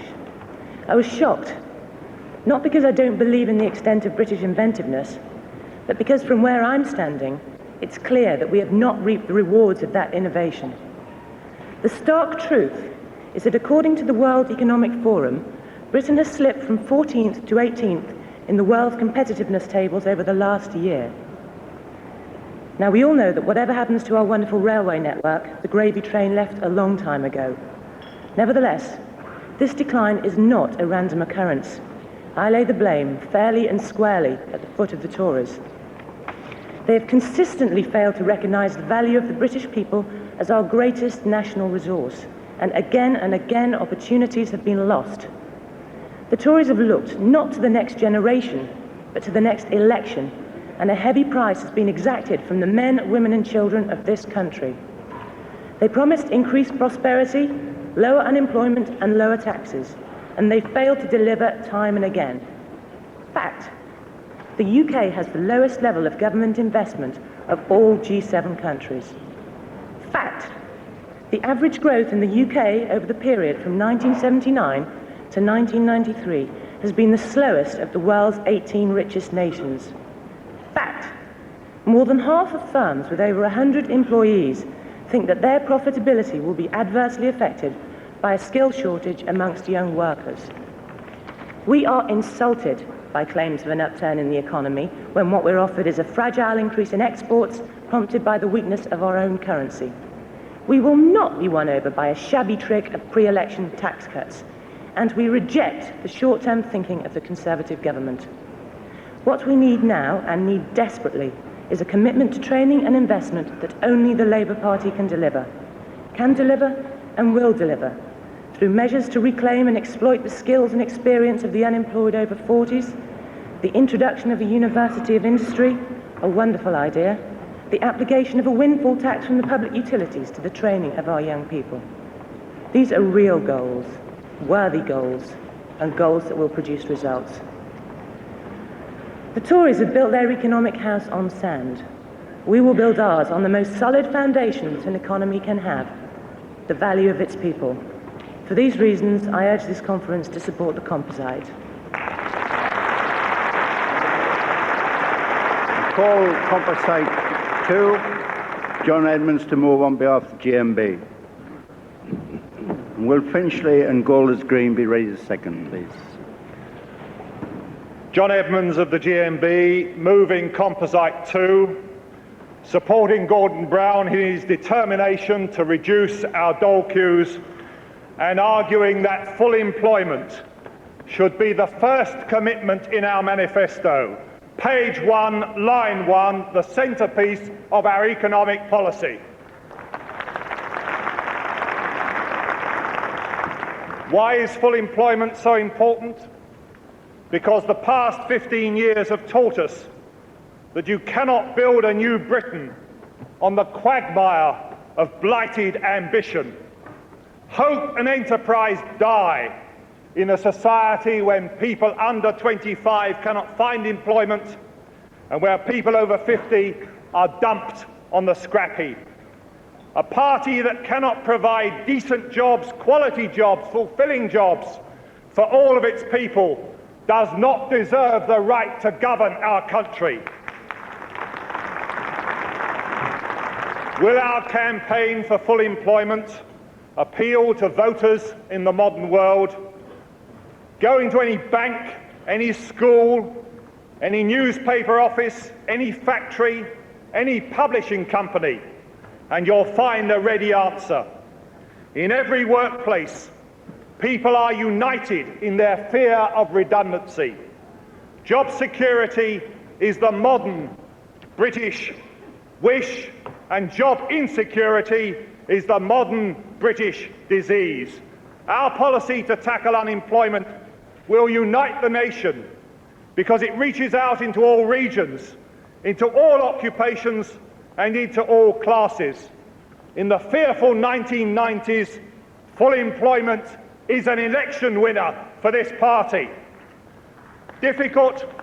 Of course it is, but not as difficult as living with the waste and misery and hopelessness of mass unemployment. Expensive? Perhaps, but not as expensive as paying benefit to over 2 million claimants and their families, nor as expensive as doing without the tax that unemployed people do not pay, or paying for the repossession of their houses and the bed and breakfast accommodation, and for the extra sickness and the extra crime and the whole cycle of deprivation that unemployment brings. If you think full employment is expensive, just try counting the cost, the full cost of long-term mass unemployment. Is there a way forward? Of course there is. That admirable organisation, the Full Employment Forum, has calculated that we could have 1 million extra jobs at a cost of £8 billion. 1 million jobs for just 1% of national income. 1 million jobs for not much more than the money which is frozen into council bank accounts. 1 million jobs for the amount of money that some Tory backbenchers believe should be given away in the November budget. 8 billion. If the Tories can demand that sort of money for tax cuts, then our party must have the courage to demand that real money is spent on our distinctive policy of providing quality jobs and advancing the cause of full employment. The election is coming, and the British people want to see the details of how we will build this new Britain. If our party can say, with passion and with commitment and with the policies in place, that we will create jobs to bring hope to the unemployed and security to people at work, we won't need to count the votes. The British people will demand our victory and demand the implementation of the full employment policies that will restore confidence to our nation. I move.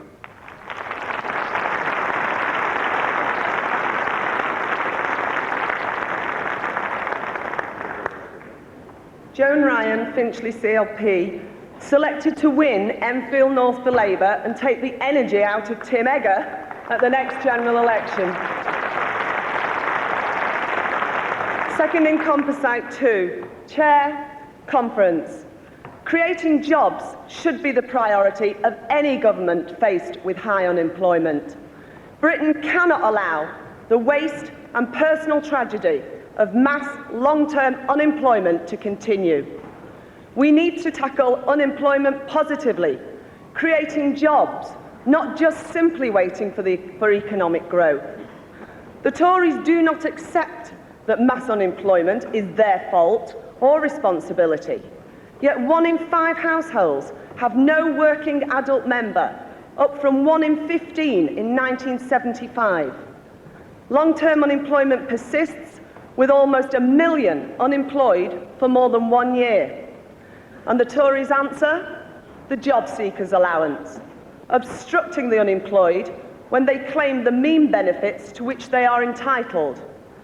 Unemployment has tragic consequences, and of course the Tories accept no responsibility for these consequences. Death rates at most ages are 2 and 3 times greater in disadvantaged than in affluent social classes. The life expectancy of the least privileged in Britain is 8 years less than for the better off, and this is simply wrong. The unemployed are more likely to fall ill, and levels of suicide are higher amongst the unemployed than for those in work. Growing numbers of children are being brought up in poverty because of unemployment, and unemployment amongst the young running at 17%. In Enfield North, the constituency which I will represent, there are 4,274 people registered unemployed. If you calculate the lost tax and the payment of benefits, the cost of this level of unemployment in Enfield North is £38,466,000. This is economic madness. It wastes the skills and the talents of the unemployed. It forces them into poverty and ill health. And the situation is the same up and down this country. Britain is now more divided than it has been for generations, and this damages us all. This is not good enough for Enfield North, and it's not good enough for Britain. Labour will put Britain back on a secure and prosperous footing, and to do so, we must make the commitment that this composite calls for, that the objective of economic and social policy must be to restore full employment, and that we mandate the National Executive to prioritise work on practical policies to achieve the goal of full employment as a priority. This is not controversial. This is an absolute necessity. Conference, I second.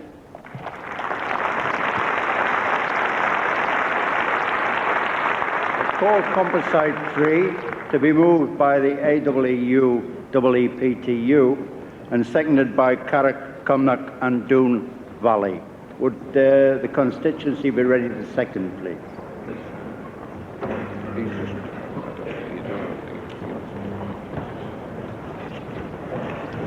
Ken Jackson, AEEU, moving Composite 3. Conference. Whilst the majority of British industry has been struggling to find any real evidence of the much heralded economic recovery, a number of companies, and more particularly a number of individuals, have been doing rather well. And it is the privatised utilities, gas, water and electricity, where the exploitation of private monopoly has delivered the greatest rewards. Let's just look at one of these industries, electricity. Electricity was sold off under the guise that all would benefit. The taxpayer would gain thanks to the flotation receipts. The industry itself would gain, freed from the shackles of public ownership. And most of all, the consumer would gain by receiving improved service and lower prices. Such was the government's promise, but what of the reality? Yes, the government's coffers did receive a substantial sum of money, £5.2 billion for the regional electricity companies alone. But for a government that is constantly preaching to us all on getting value for money, you may well ask how it can be that a public asset sold for £5 billion is now valued on the stock market at over £17 billion. How can it be that shares sold for £2.40 are now worth around £10? This must rank as one of the biggest examples of financial mismanagement by any government. That money, the country's money, could have been used to build thousands of schools, hundreds of hospitals, repair our crumbling transport system and housing stock. Instead, the money has ended up with shareholders and the city. The government even paid its advisers, the ones that came up with a gross undervaluation over £200 million. And what of the customers? What have they gained? Not improved service, that's for sure. Just last month, Eastern Electricity was fined for not meeting minimum standards following a rise in consumer complaints. The government and the industry has made much of the recent trimming of prices by the regulator, but we shouldn't forget how prices were hiked up before privatisation, well above inflation.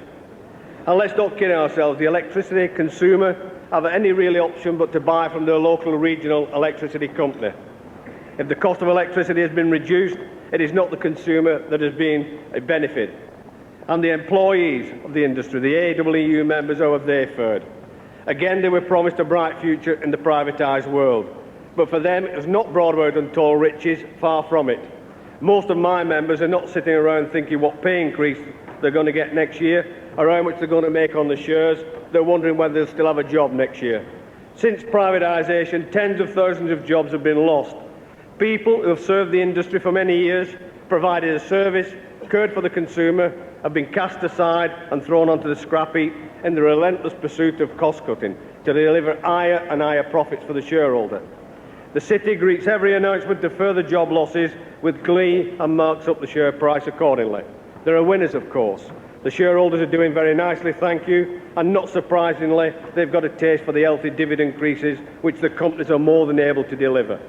But at the head of the field is the directors and chief executives who've seen their salaries and bonuses and share options reach undreamed levels. As one of my Liverpudlian friends said, at least Dick Turpin had the decency to wear a mask. Conference, we are now faced with a stark choice. Either we let this chaos continue, let the industry be reshaped and restructured, not in the interest of the consumer, we will rarely hear their concerns raised, but by dog-eat-dog takeovers and mergers. Only today we have heard of National Power's bid for Southern Electricity, which is certain to have major job implications. In addition, the company is likely to sell some of its generating plant, which will again mean further uncertainty for their employees. The current regulatory framework is clearly inadequate and wholly ineffective. The regulator has failed the British people, he's been hoodwinked by the companies and coerced by the government.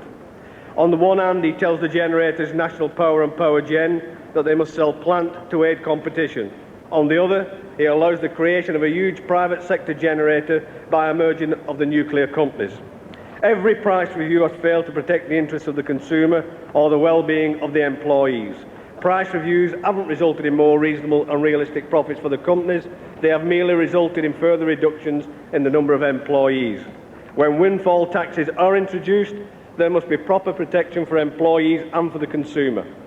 Not content with the mess they have created, the government are now intent on making matters worse by privatising nuclear generation, an industry wholly unsuited to the short-termism of the private sector. Another successful British industry to be thrown to the wolves, and I appeal to all here today to support the nuclear workers in their campaign to prevent this sell-off. Conference, the unfettered free market has failed us. The motion sets out a realistic and viable way out of this chaos. But if we need to start the work now of an incoming Labour government is to be able to change this chaotic situation. The industries must be made to serve the public and put the well-being of their employees before the interests of a few top directors in the city. I move.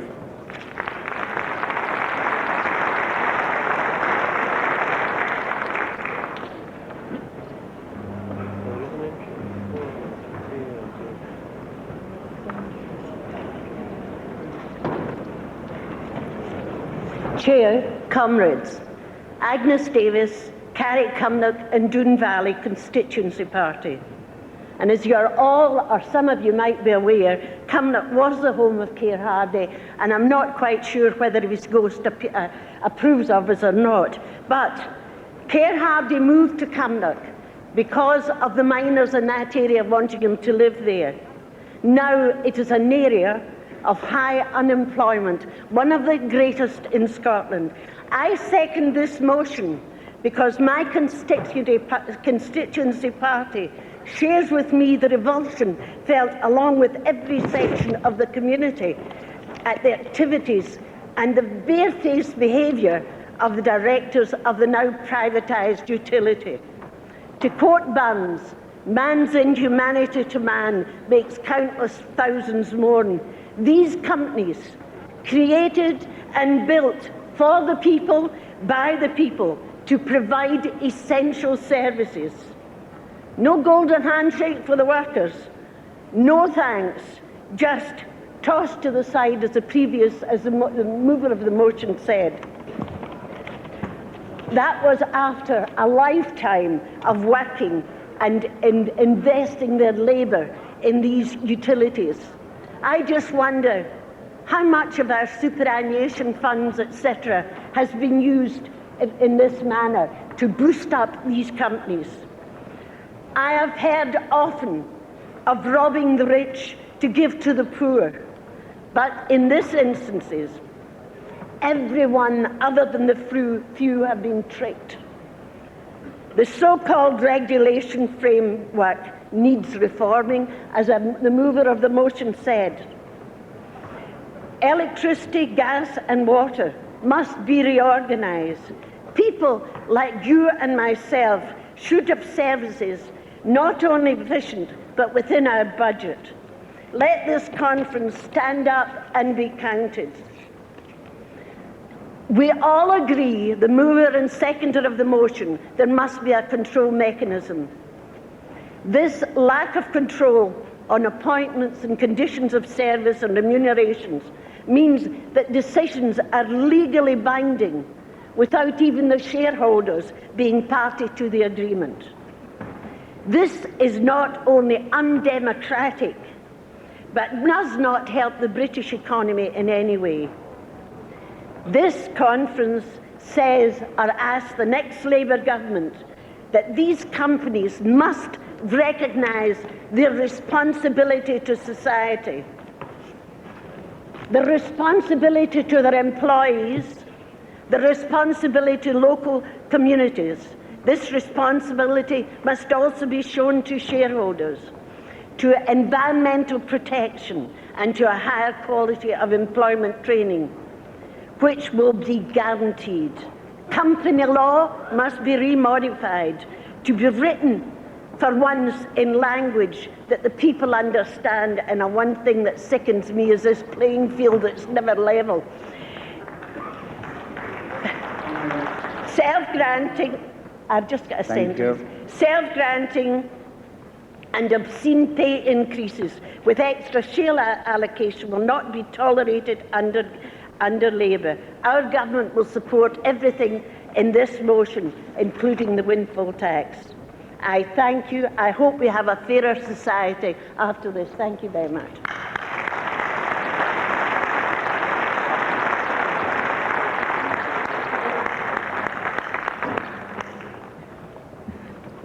Conference, I want to call on Chris Smith, the Shadow Secretary of State for National Heritage, to speak to you. Chris.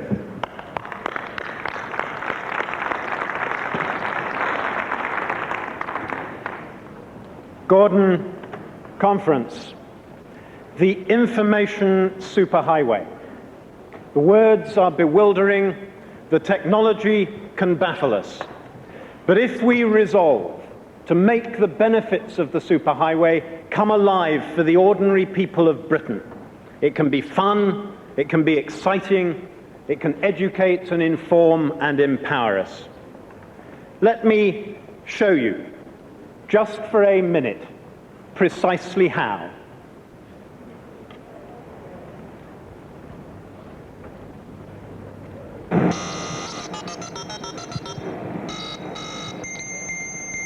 Let's go surfing now, everybody's learning how. Come on a safari with me. Come on a safari with me. Early in the morning we'll be starting now. Some honeys will be coming along. We're loading up our woody with their boards in the side and heading out singing our song. Come on, baby, face the forest. I'm gonna take you surfing the forest. Lonesome baby, face the forest. I'm gonna take you. Put this knit cap on. And you've been seeing me for a year. If I put this knit cap on, who am I? I'm still Johnny Cochran with a knit cap. And if you look at O.J. Simpson over there, and he has a rather large head, O.J. Simpson in a knit cap from 2 blocks away is still O.J. Simpson. They're kicking out the dough. I tell you, surfing for a while, it's getting bigger every day. We tumble white to the shores of Peru. Come on, baby, surfing the forest. I'm gonna take you surfing the forest.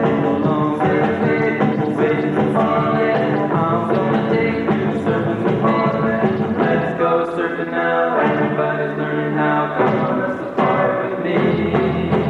Come on a safari with me.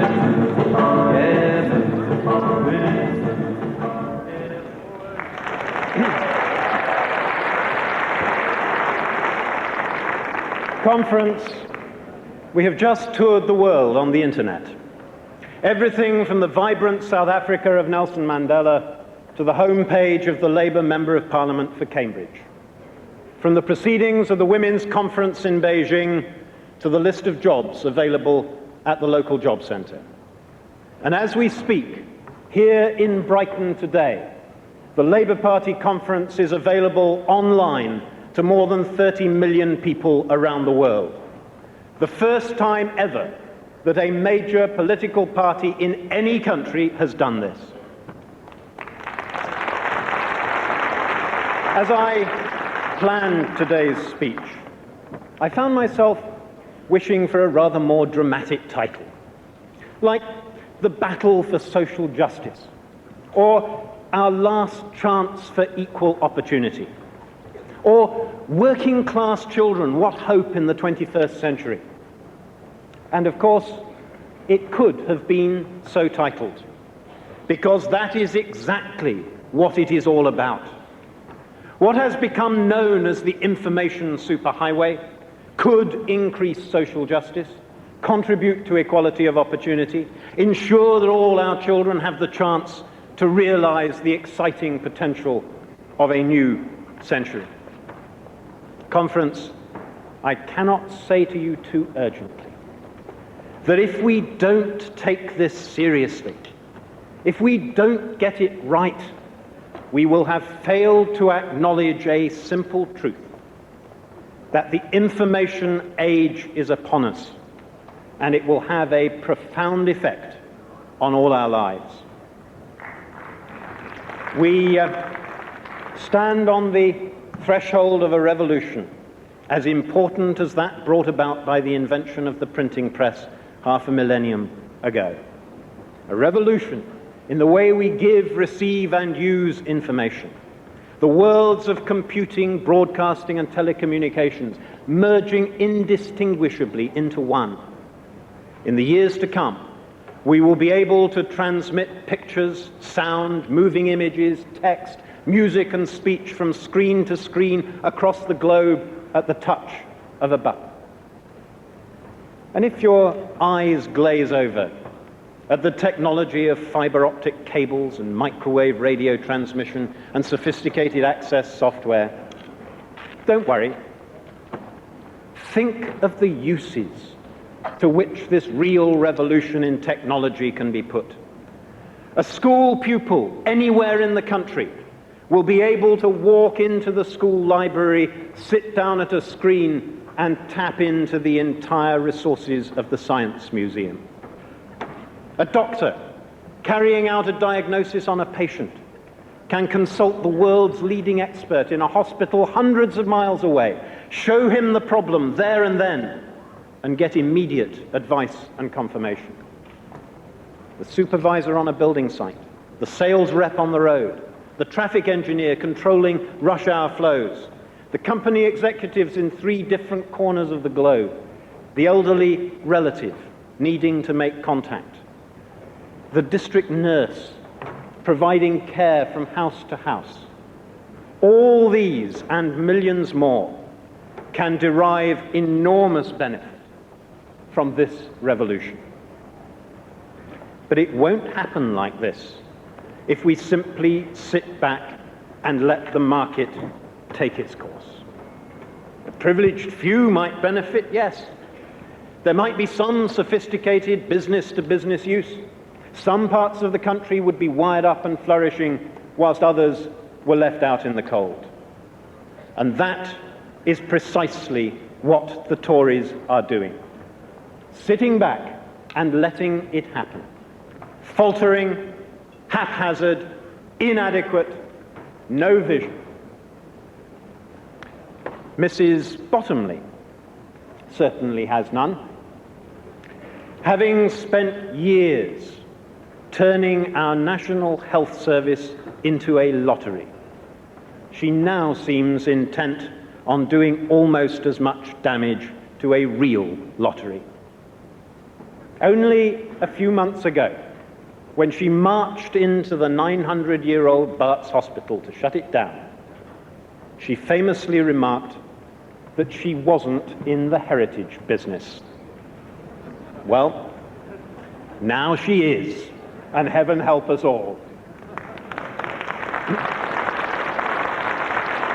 A Labour government will want to make sure that Britain makes the most of the information revolution, that we do it quickly, and that it benefits everyone, not just the privileged few.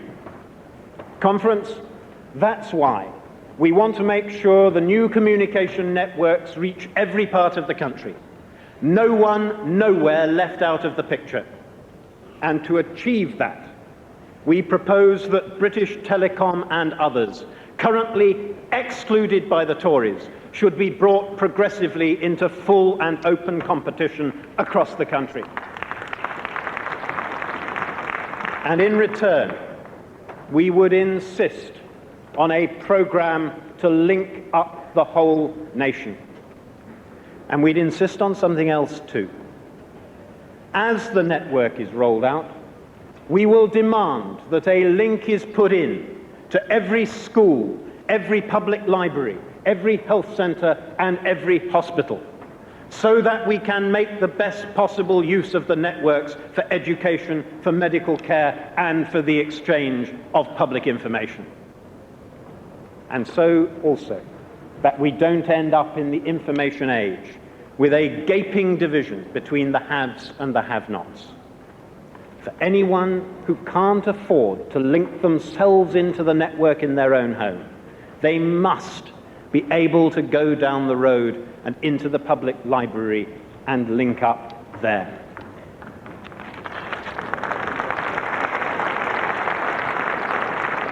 There's another thing too. We propose a range of public information points, privately financed but publicly available, in high streets and shopping centres up and down the country, bringing online access directly into everyday life, enabling you to report a pothole or dial up the text of Hansard. In these and many other ways, Labour will want to transform our democracy so that information from the government and about the government can be readily available across the new electronic networks. And not just that, so that the ordinary people of Britain can give their response, can make comments, can ask questions, can know they'll be listened to. Real electronic democracy in action. Incidentally, it's also why we are determined to seek proper international agreements to prevent, as far as we can, the placing of illegal or violent material on the new networks. Precisely the same rules of civilized behavior must apply in cyberspace as do in everyday life. And there's something else we'll do too. We'll make sure that lottery funds are put to use to set up a Millennium Archive, putting into digital form on screen the best of all our great national collections of art and history and science, and then making it available free to every school and every public library in the land, so that any pupil, anywhere from Caithness to Cornwall, will have access to the greatest treasures of our nation. What a superb way to take the best of our past and turn it into a foundation for the future. And how much better to do this with our lottery money, the people's lottery money, than to make a gift of £13 million to the Churchill Family Trust for papers we all thought the nation already owned in the first place. And by the way, wouldn't it be a good idea if the lottery were run by a not-for-profit organisation so that more money could go to charities and local groups?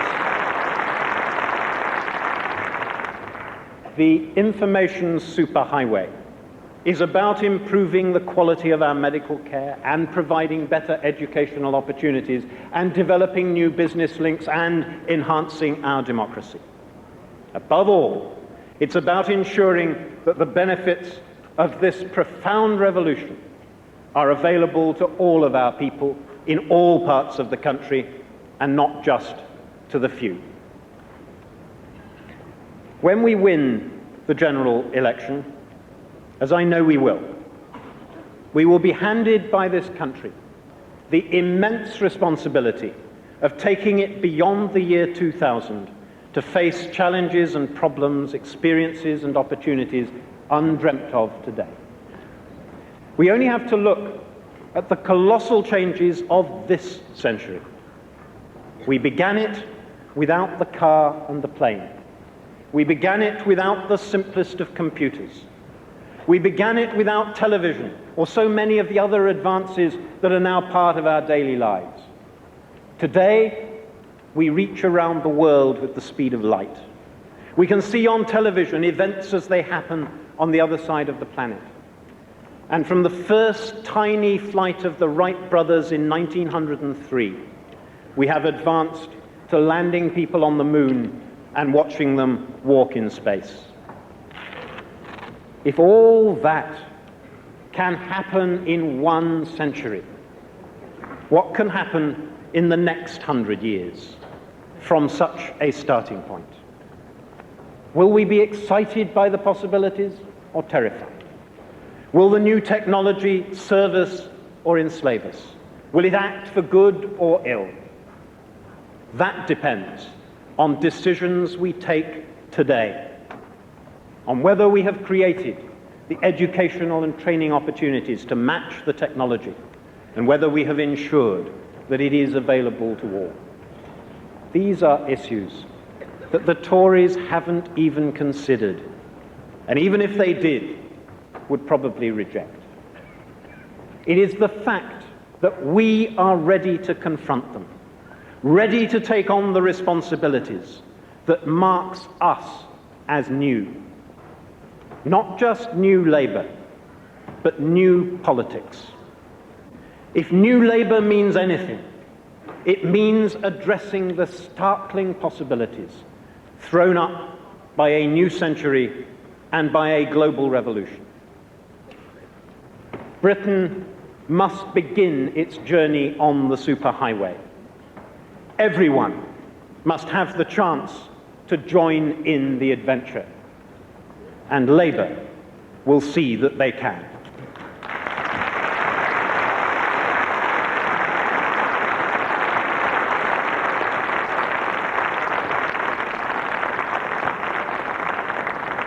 Thank you, Chris. Can I move to Composite 4 to be moved by MSF and to be seconded by Clwyd Southwest?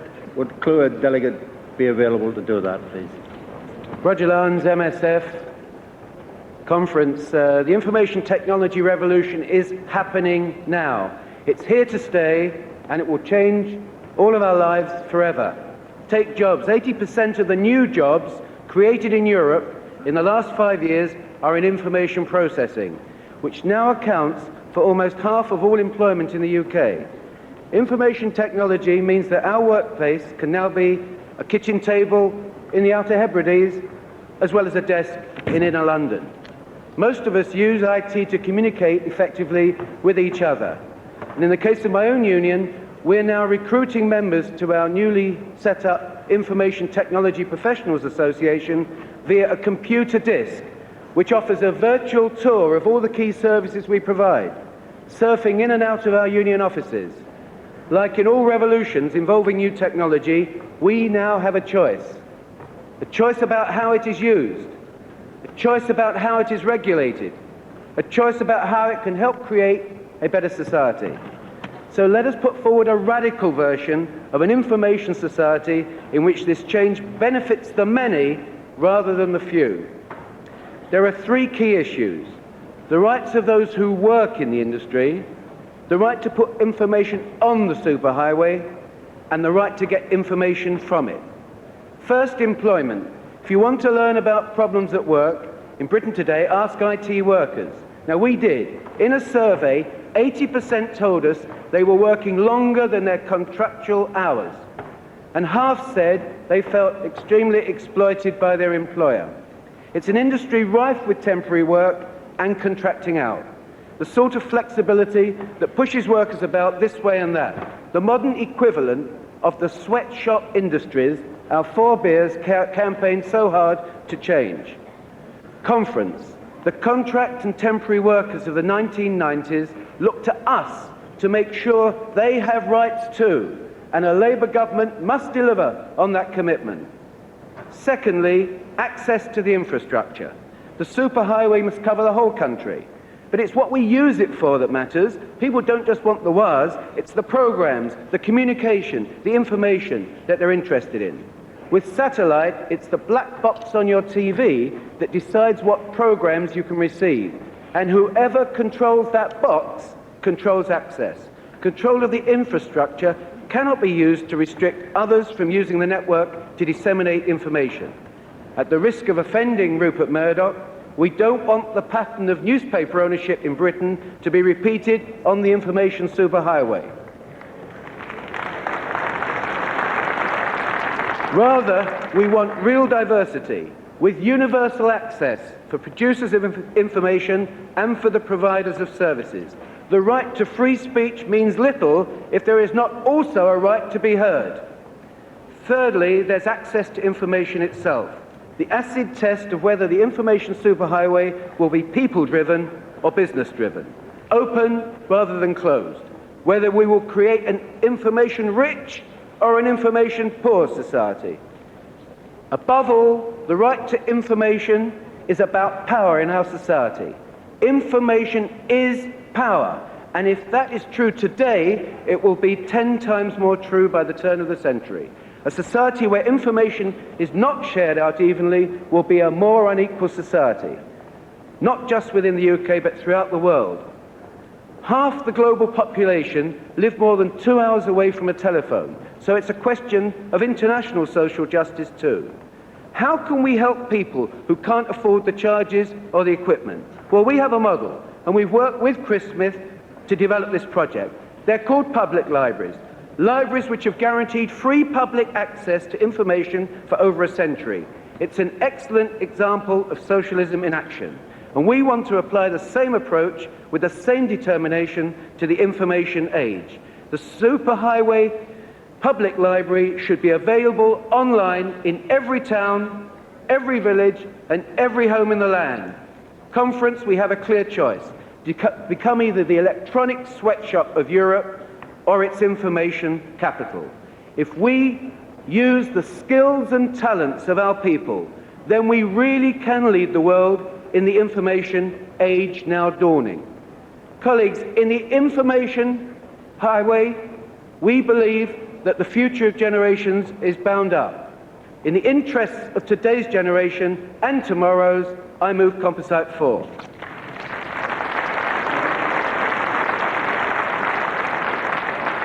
Go ahead.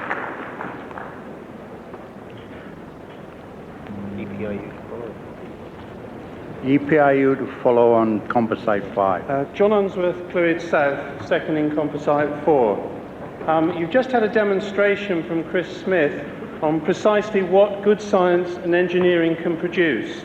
It's my job to report on the parlous state of science and engineering in this country as it is now.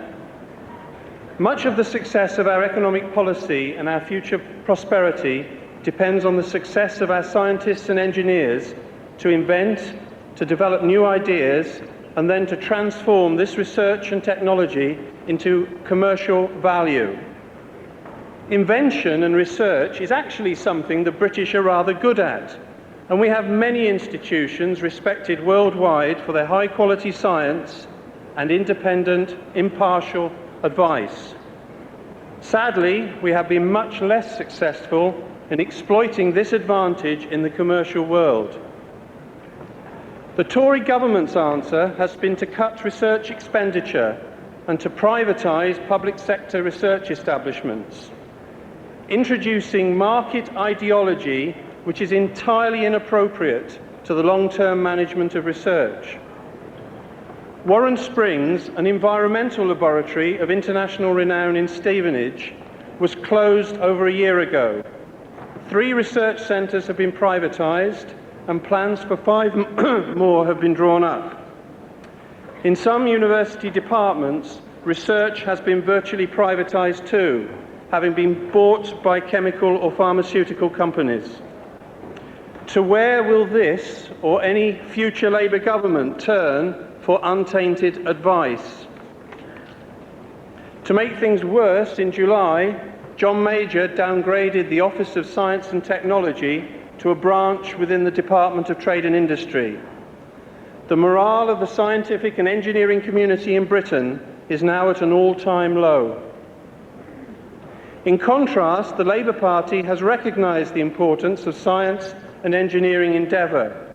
At last year's conference, we started a new organisation, Scientists for Labour, aiming to raise the profile of science within the party. Last week, John Battle, our science spokesman, launched Science 2000, a consultative process on which to base our future science policy. In this resolution, we call on the next Labour government to halt the decline in research spending, to actively encourage technology transfer into business, and to improve education in science and engineering. We urge the party to condemn the current attacks on British science from this Tory government and to reaffirm their commitment to a Ministry of Science in our next government, one we trust will have a minister in Cabinet. I ask you to support this motion. Thank you. Thank you very much. Call Composite 5. Will Kettering CLP come down to second, please? Stevie Stevenson, EPIU, moving Composite number 5. And I'm requesting, Chair, that unless there is a very clear vote on the show of hands, that a card vote should be taken. Conference, during the past 12 months, we have seen rising public anger at the developments in the public utilities and over the privatisation of our railway system. Privatisation has now become a dirty word, and the privatised utilities, water, gas and electricity are the most unpopular institutions in the country. The party leadership have been very effective in attacking the massive wage increases for executives, the monopoly profits, while prices rise for the consumers and workers are sacked. But we are not yet prepared to say what the British public now want to hear, that the next Labour government will take these vital industries back into public ownership. So we are behind. We are behind public opinion. And we are even behind the Liberals on the question of the railways. The Liberals are even insisting that in order to fend off the vultures, we insist that the public ownership of the railways will be restored if the Tories succeed with the full privatisation of our railway system. That's what the Labour Party should also be saying. We are now seeing a takeover bonanza. We are now seeing in the regional utilities mega monopolies being created, the sharks moving in, the asset strippers, Lord Hanson and the rest of them, and the public don't like it. The promises which were made about privatisation, the very opposite is happening with the creation of these mega monopolies. And what have the regulators done about it? I reject the argument that all we need is to toughen up the regulation. The only success that the regulators have had is in doubling their own wages. They've been given the runaround by the utility companies. What we must have in these industries is not regulation. We need long-term planning. We need a public service ethic. We must ensure that there is no abuse of the monopoly position. And we can't have that through regulation. We can only have it through public ownership. What you don't own, you cannot control. I'm also asking conference to reject the argument from the NEC that we cannot afford to take these industries back into public ownership, that we have other spending priorities. These are not lamed up industries. These are highly profitable industries which could be restored to public ownership at no cost to the public purse. Public ownership on a self-financing basis. A Labour government could redefine the shares in these utilities as interest-bearing bonds, and a reasonable rate of interest could be paid out of the ongoing monopoly profits. What we want from the NEC on this is just a little bit of socialist radicalism and a bit of creative thinking, and we can restore these industries to public ownership at no cost to the public.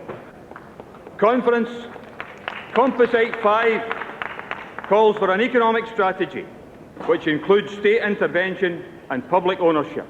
We believe that that is the only way to secure the long-term investment, to rebuild the economy and restore full employment. We believe that that is the clear economic alternative that the British people are now looking to this party to provide. Support Composite 5. I move. Thank you. Kettering.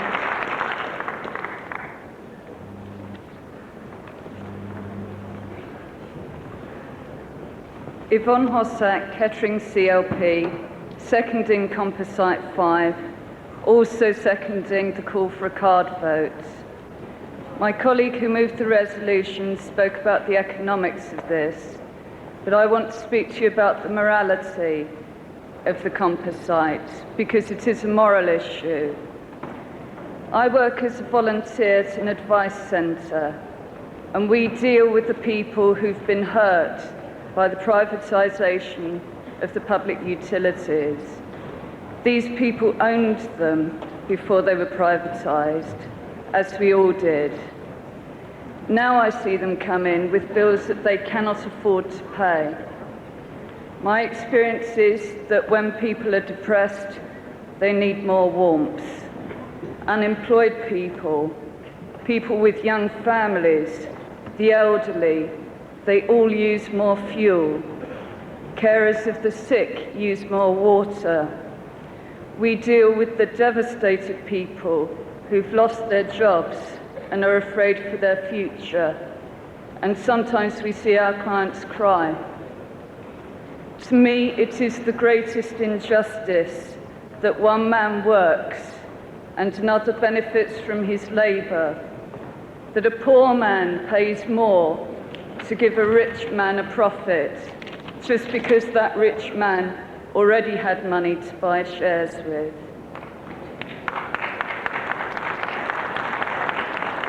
Mr. Blair has told me that you cannot legislate against companies making a profit, and he's right, of course, and you can't.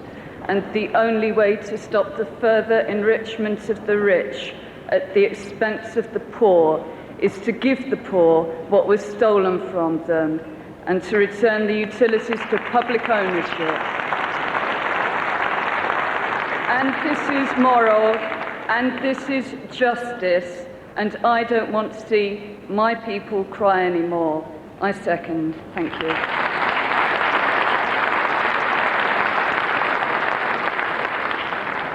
Thank you very much. Before I begin the debate, can I remind trade unions and socialist society delegates that the NEC ballots will close at 1 p.m. Details of the arrangements for the ballot are, of course, in the Conference Arrangements Committee report. Can I also intervene to ask Conference to endorse a statement by the National Executive Committee condemning today's or last night's French nuclear test.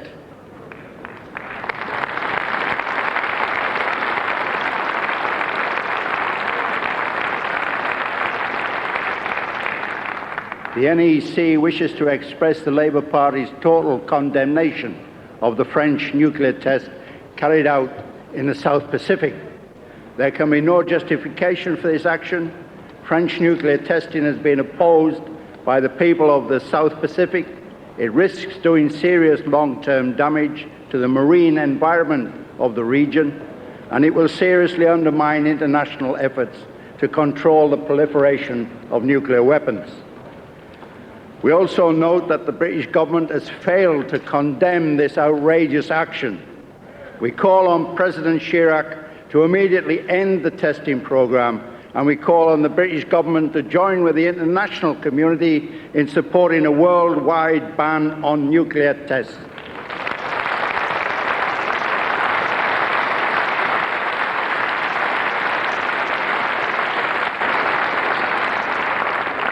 I'm now prepared to take speakers from the floor. No, this one here first, please. Can you come forward?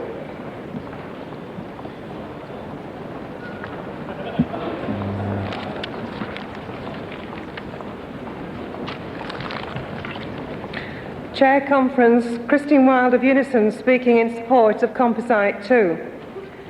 I'm sure every one of you here agrees that the goal of full employment is a key priority for a Labour government. High unemployment damages the economy and erodes the spirit of millions of people across our country. With over 3 million people without jobs and many more in fear, is it any wonder that there is no feel-good factor? It's clear the government's policies are not working. I'd like to remind them of a Tory Chancellor's famous remark that unemployment was a price worth paying. Hopefully they will pay for it at the coming election. Then we really will have a feel-good factor. The Labour Party knows that government does have a role to play in promoting the economy and high levels of unemployment. Governments can take steps to encourage investment. They can increase resources for training. Governments can promote job creation. The surest and quickest means of creating jobs is through investments in our public services. Much of it can be self-financing through the savings in benefits and payment of taxes. At the same time, we will be meeting the obvious social needs that exist all around us. From my own experience as a community midwife, and from speaking with my Unison colleagues who work across the public services, There is so much that we can do if the resources were made available. Expanding childcare services and nursery education can create thousands of new jobs. It would free parents to go out to work and give children a positive start in life. Freeing local authority funds for house building could create jobs in the construction industry. It would help meet the crying need for public housing, giving hope to thousands of homeless families. Many elderly, sick and disabled people could have invaluable health and community care services restored, again providing jobs and lifting the burden from hard-pressed families and unpaid carers. Another key point in favour of public service investment is that it can be directed at communities in the greatest need and help to reinvigorate the local economy. Together with Labour's commitment on a minimum wage and positive employment standards, we can address inequalities in the economy and society that disadvantage women, black people, the disabled and lesbian and gay men. I'm sure that as we develop detailed policy proposals for tackling unemployment, we can win public support. Not only support, but real enthusiasm for the Labour Party to become the Labour government, the government that puts the work back into Britain. Thank you.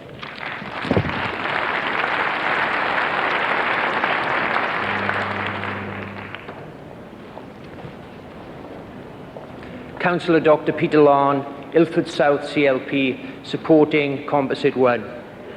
Conference, I'm one of those new Labour councillors that Gordon Brown talked about in the first Labour administration in London Borough of Redbridge after 30 years of Tory arrogance, Tory complacency and Tory misrule. When I'm out canvassing and speaking to people on the doorstep, they say to me, well, what's the difference between the Conservative Party and the Labour Party now? And I say to them, there was once this democratic socialist called Aneurin Bevan who said that the language of priorities is the religion of socialism. The difference between the Conservative Party and the Labour Party is that the Labour Party is committed to investing in Britain's future. Under Labour, Britain will be a prosperous economy, an economy which will develop jobs and invest in the future. Under the Tories, of course, Britain has been a low-wage, low-skill, low-job security economy. Britain needs a Labour government to develop the skills to promote high wages and to develop high job security, because job security is now the crucial issue amongst many people in Britain today. People recognise that poverty pay is now endemic in our society. There are people who are working for £1 or £1.50 as security guards and in various other occupations. Conference, that is a national disgrace, and we need a national minimum wage to rectify that great injustice that is now taking place in British society. Conference, we often hear from the Conservatives that having a national minimum wage would actually price ourselves out of jobs. Well, that is a completely fallacious argument. The Organisation of Economic Cooperation and Development has shown that, in fact, those economies with the highest levels of employment are also those economies with the highest wages. Britain needs to become a high-skill, high-employment economy, and if we do that, we will have wage levels comparable to those of other states in Europe, like Germany. Conference, under the Conservatives, Britain has had huge levels of unemployment. It costs the British people £9,000 for each and every person who is unemployed. Since 1979, some £280 billion has been wasted keeping people out of work. That, Conference, is a national disgrace. £280 billion is more than a year's total government expenditure. Imagine what we could have done over the past 16 years with a Labour government investing that kind of money into the economy. We've also had the resource of North Sea oil. When I was a youngster, North Sea Oil was going to provide the prosperity for my future. Frankly, what's happened under the Conservatives is that they've wasted £100 billion and... And then you've got the red light on. Thank you, Chair. Conference, I believe we need to invest in the future. We need to invest in our future, invest in Britain's future. If we want lasting prosperity, the British people need to support Labour. I support.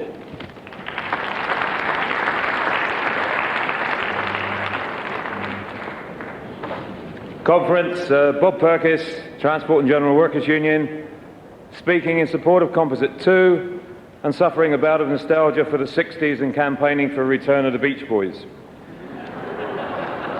Comrades, as John Edmonds said, creating full employment has to be the major goal of our economic policy. Despite the repeated attempts by Tory ministers to talk up the economy, their policies have failed. The car boot sale approach to cash-rich public utilities has been exposed as daylight robbery. What do the Tories offer? They offer fear. The fear of losing your job, fear of losing your home, fear of poverty, and fear of family breakdown. The attack on workers' rights, the spread of deregulation, the massive amount of privatisation has not created a successful economy. The evidence is clear. We have over 3 million unemployed. We have 10 million people earning less than the European Union's decency threshold, and 1 in 4 children are living in poverty. We judge the economy by the quality of life that it offers our people. What quality of life is there for the low paid, the unemployed, the homeless, the elderly and the sick? We have a duty to offer our young people a better society and hope for the future. And that means rejecting the Burger King approach to employment, where young people can earn less than £1 for a 5-hour shift and the directors can have a 14% pay rise. We all know that the low pay, the low skill, low productivity option does not produce results. The abolition of the wages councils has led to both lower wages and fewer jobs in those sectors previously covered by the councils.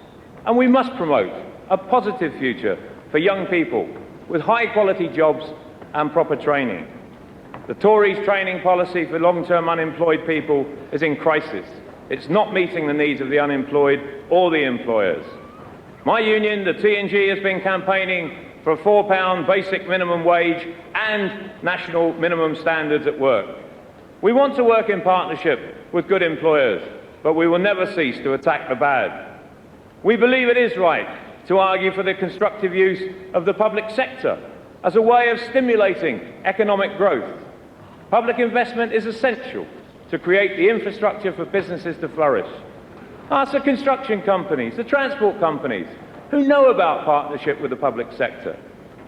We all know what needs to be done. The homes that are needed, the schools that need maintaining, and there's no shortage of work that needs to be done, and there's no shortage of people to do that work. Comrades, full employment is about the quality of life for individuals, but also the quality of life for all of us. We must attack waste. The waste of spending £26 billion on unemployment, but also, and more importantly, the human waste that eats the soul of those that feel that they have been abandoned. We are about nothing if we cannot offer hope of a better future for all our people. I urge your support.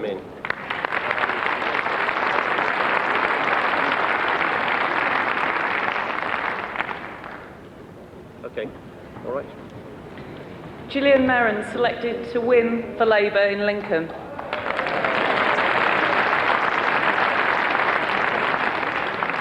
And how does the economy look to people in Lincoln?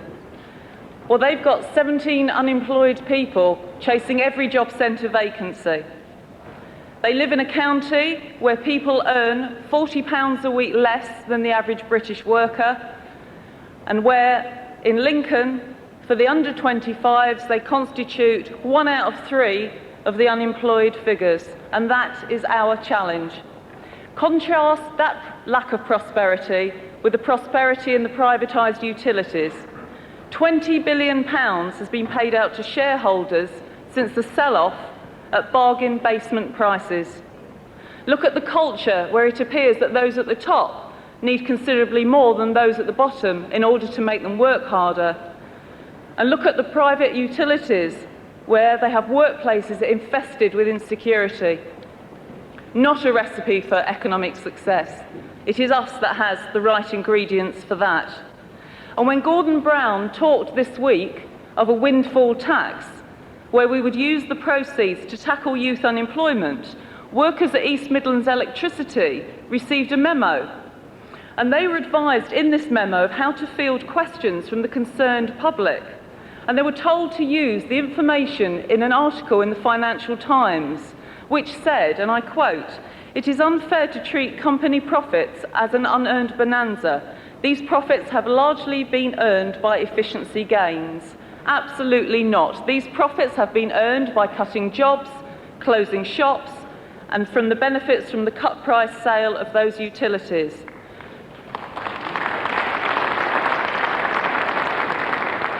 And the Tories have created VAT monsters. And on the doorsteps, what people say to me is thank you to Labour for the only tax cut we've ever had from this government.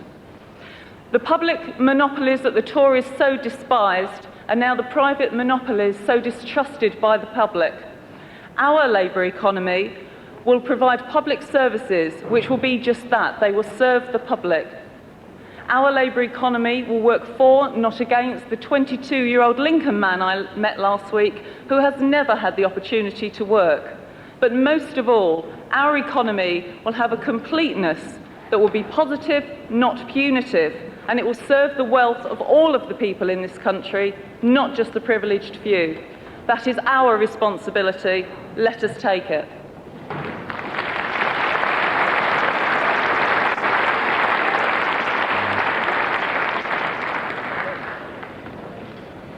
Chair Conference, Dennis Garb, Musicians Union, speaking in support of Composite 4 on the Information Society.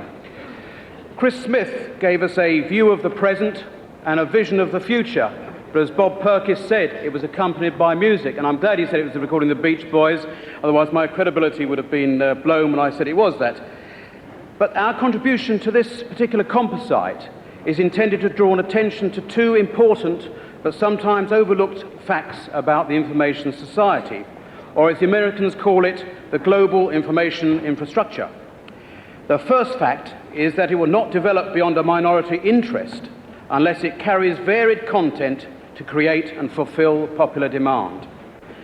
As Commissioner Mario Monti put it in the present European Commission's Green Paper on the Information Society, without a critical mass of services to use these networks, the significant infrastructure investment required for these information highways will not be forthcoming. The second fact is that intellectual property rights for creative contributions, notably performers and authors, will need to be strengthened if the necessary content, music, drama, entertainment, is to be made available. Again, Commissioner Monti said, many of the new services and products dealing with the content will only be viable if an adequate level of protection, and here he's referring to performers and authors' rights, is granted throughout the whole of the European Union. These two basic points are also made very clearly in the recent report of the United States Information Infrastructure Task Force. The Americans have for some time been very interested in the economic significance of the information infrastructure. Their report states that it can boost the ability of US firms to compete and succeed in the global economy, thereby generating more jobs in America. It can spur economic growth. This optimistic scenario is, however, quickly and realistically qualified in the same report. It goes on to say all the computers, telephones, fax machines, scanners, cameras, etc. in the world will never create a national information infrastructure if there is no content. This concern is particularly relevant because a country that has been historically apathetic about ratifying the international conventions on intellectual property is current and only a comparatively recent adherent to the Berne Convention, which actually protects authors' rights, and has not yet ratified the Rome Convention. If time permitted, I could quote many other examples of support for these two basic propositions, but remind you of them. The availability of content is fundamental to the development of the information society, and perhaps it should be renamed the Information and Entertainment Society, and that unless sufficient and suitable content It's available now and even more in the future will only happen if the rights owners are adequately protected by effective legislation. Colleagues, Europe thinks so, we think so, the United States thinks so, even the Japanese think so, and I hope that this conference and the next Labour government will think so also. Please support Composite 4.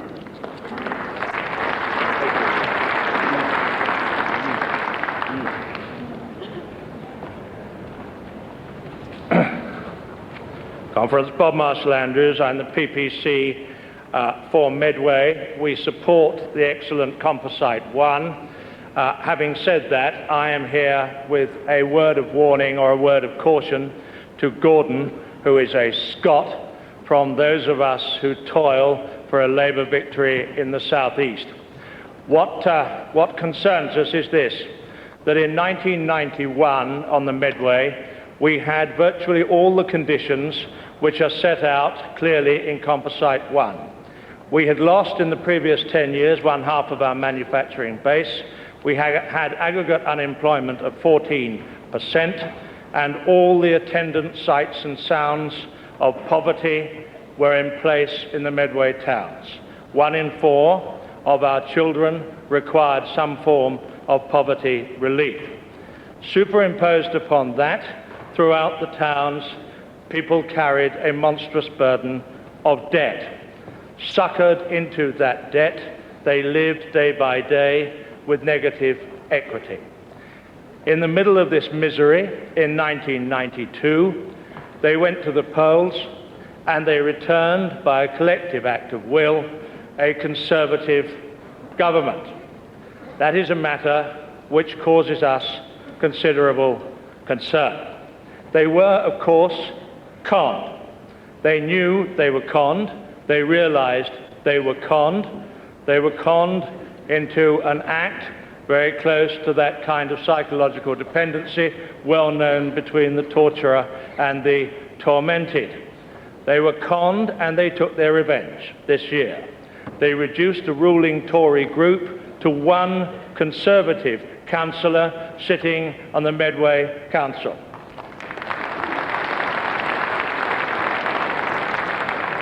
And in that spirit of magnanimity, for which we are also well known, we made him mayor. But what I have to say to Gordon, and I say this as a lawyer, is this: there is no end to the amount that people can be conned. And already the alibis are being put in place by the Conservative Party to account for this monstrous failure in the British economy.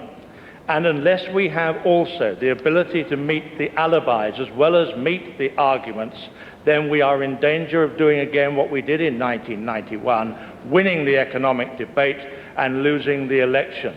The alibis, and we all know what they are going to be, and we will all hear from them in the next Conservative conference, are these: Europe, the market, the past, and the poor. Europe, there is no precedent for the Gadarene rush of the Conservative front bench into the anti-European lobby. And at the next conference, we will hear a familiar refrain. 3 million, it is not our fault that there are 3 million unemployed. Not our fault that we have the biggest payments of trade deficit, please, Robert? deficit in our history. The fault lies with those in Europe. The litany will continue throughout all of those alibis. Europe, the past, and finally the poor, who will be blamed for their own predicament. What I ask you to say, Gordon, is this: that we should spell out there is only one culprit in this dock, and that culprit is this government, and only one verdict, and that verdict is guilty. Thank you.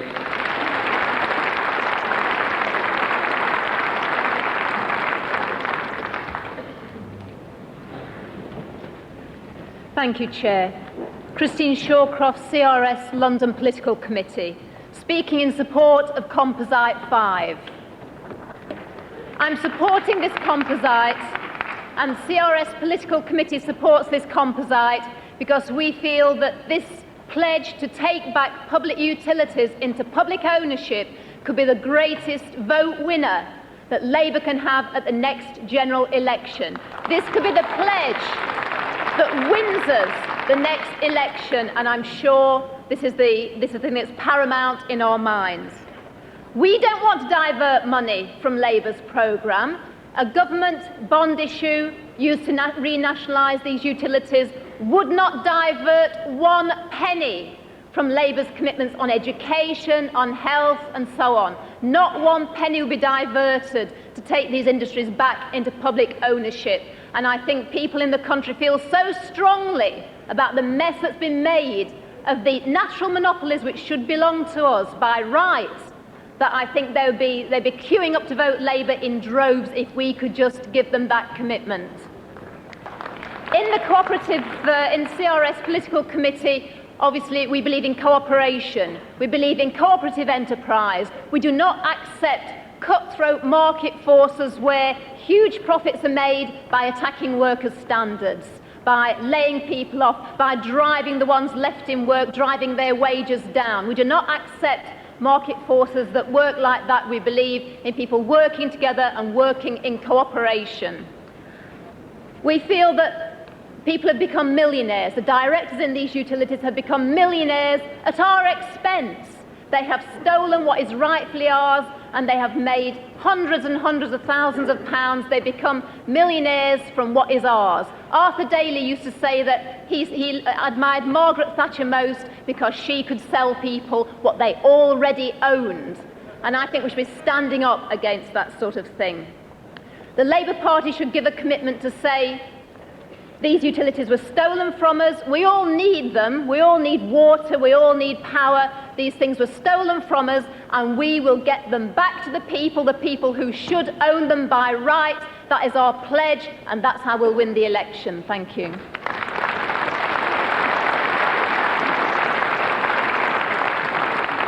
Comrades, I've got two speakers to come, and now I'm able to, I think I'll squeeze in a third. Yeah.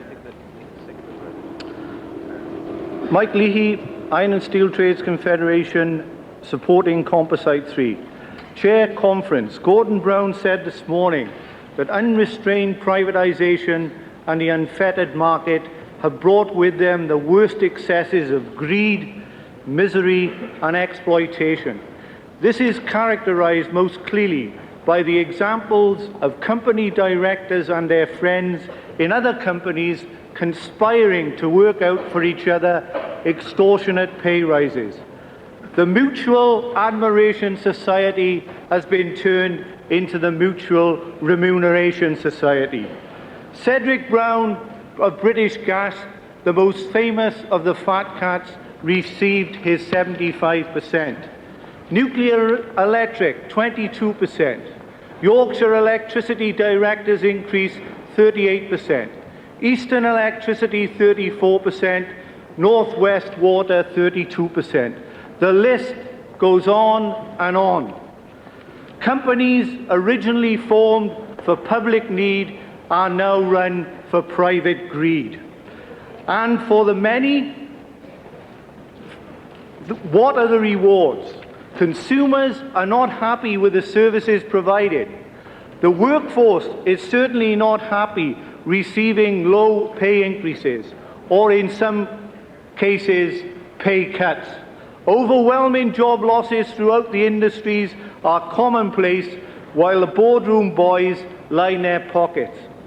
And it's not just in the private utilities which have seen such excesses. Private companies as a whole are all jumping on the bandwagon. These once publicly owned, now privatised British Steel has its share of directors who are willing to dip their hands in the pot and raid the kitty.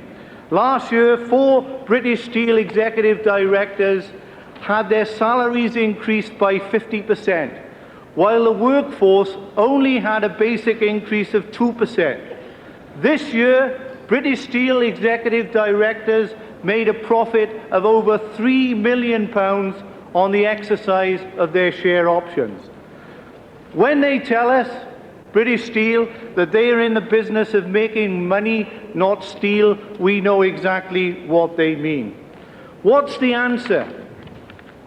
The only way we can hope to stop these excesses is to introduce legislation to regulate executive pay.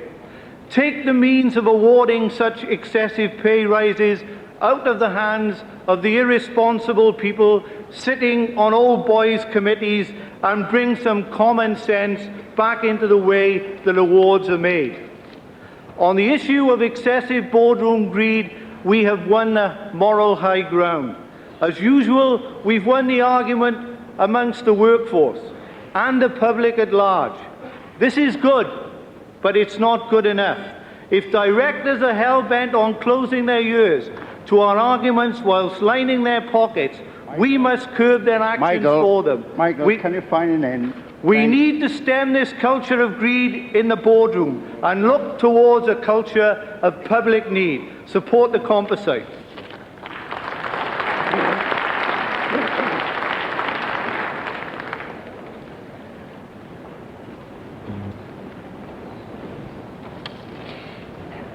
Kay Cassidy, Beckenham CLP. I'm asking you to reject Composite 5. It's the first day of the new Labour government. We've won. We've got power. We've got a party and a programme that's in touch with the ordinary people's hopes and aspirations. So now we have got choices. And the choice is, do we spend billions renationalising the privatised industries? Now, believe you me, it will be billions, and I reject totally the argument that it will be no cost. Just to renationalise water alone will cost £17 billion. And then there's gas and electricity and all the other privatised industries. The other choice is, do we invest in all the things that people want and expect from their new Labour government? Things like schools, hospitals, transport, a fair and equal society. Yes, it does matter who owns a company, but what matters most is the way it is managed. It's the quality of the service that that company provides, and most importantly, it's that the people who work there are protected. It's far better for a Labour government, our Labour government, to regulate. It's far better for our Labour government to guarantee compensation for poor service. And it's far better to stop feeding the pockets of the fat cats. The next Labour government will, after 17 or 18 years of Tory rule, be responsible to deliver social justice. Our responsibility today, Conference, is to reject Composite 5. Thank you.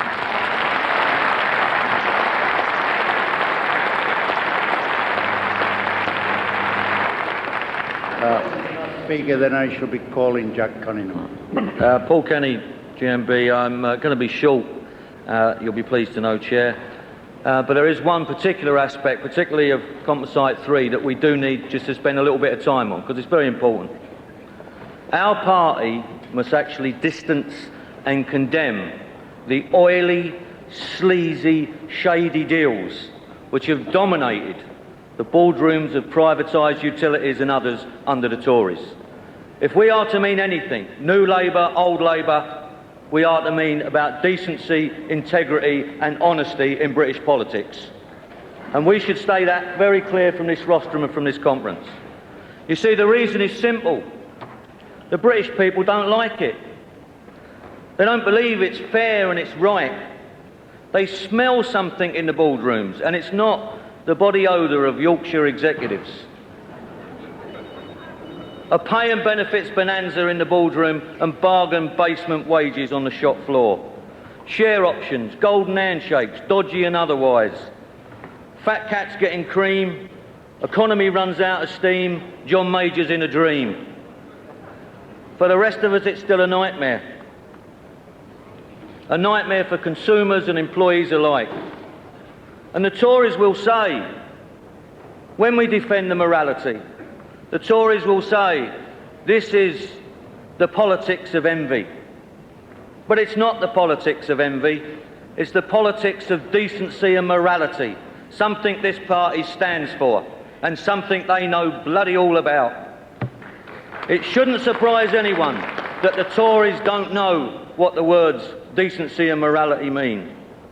The sleaze that they've introduced in our public and private lives threatens to taint and undermine what's left of people's confidence in political parties and politicians, and for that they should be ashamed and condemned.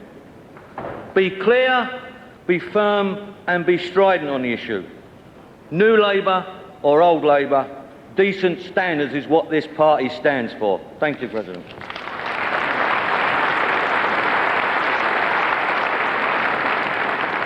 Before I ask you to rise, Jack, I've got an important announcement which I want to slip in. The London Region Women's Committee Fringe meeting on the Ministry for Women will now be on Thursday at the King's Hotel, not today as listed in the Fringe meeting, in the Fringe programme. That will save a lot of you perhaps a long trip. It's been changed because its original date clashes with some party events. Can I ask the conference to welcome Jack Cunningham, the Secretary of State for Trade and Industry, to speak to you. Jack.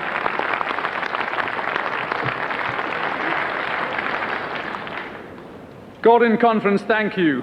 The challenge we face, the challenge our country faces, is first to arrest and then reverse our disastrous economic and industrial decline. Otherwise, we shall never be able to afford the high-quality services we all wish to see. Inequality in incomes in Britain is growing faster than in any other developed country except New Zealand.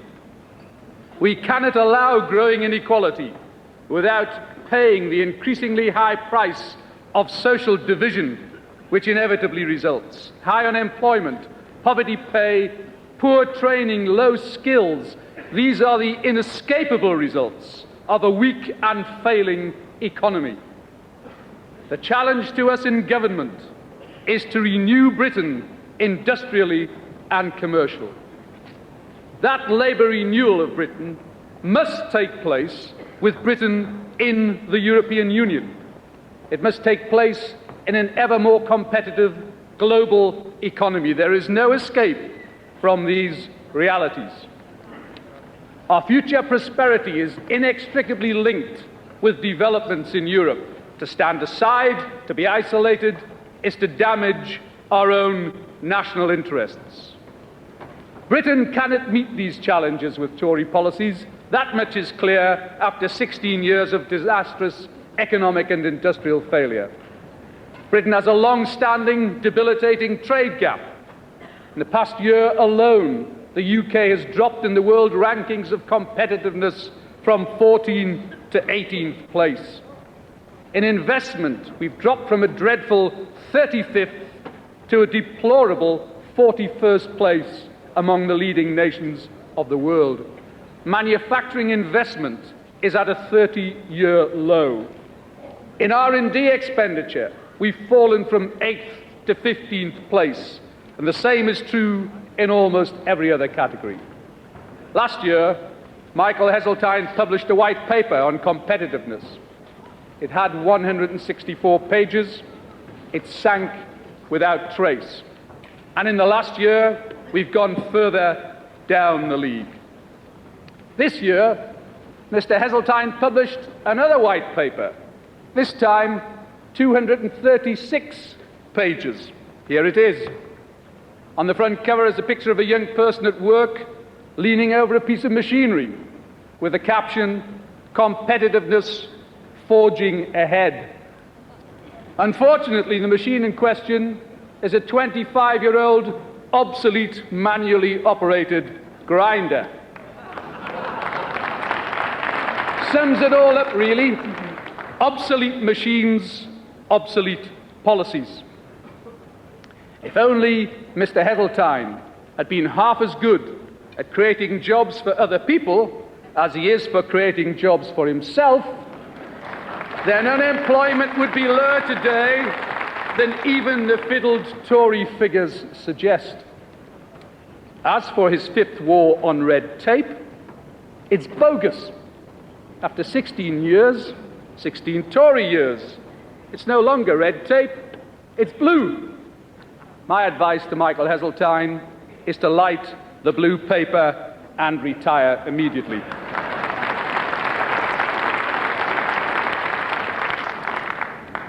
Will the Tories ever learn that without substantial investment, our competitiveness will continue to decline, that failure to train and skill our people undermines productivity, that market failures distort and destroy competitiveness, that concentration solely on cost to the exclusion of investment and quality and value is the fast track to further economic decline?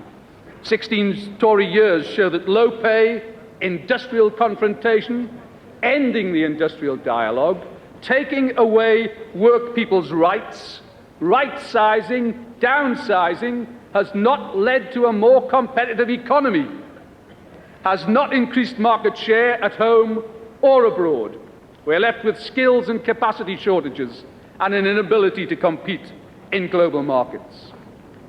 Who in this conference has not been chastened by 4 successive general election defeats? Who has not been dismayed by the harm inflicted on our people, on our country? Think what another Tory victory would mean. No minimum wage, no social chapter, more poverty pay, greater inequalities, rail privatisation, health service privatisation, nuclear industry privatisation, post office privatisation. That's the prospect if the Tories win. Think about it this week. Think about it next week, the week after that. Think about it until the next general election, and make sure that we in this party are never complacent about victory. To lose next time would be to betray the very people we most want to support. People who increasingly support New Labour. People who desperately need a new Britain.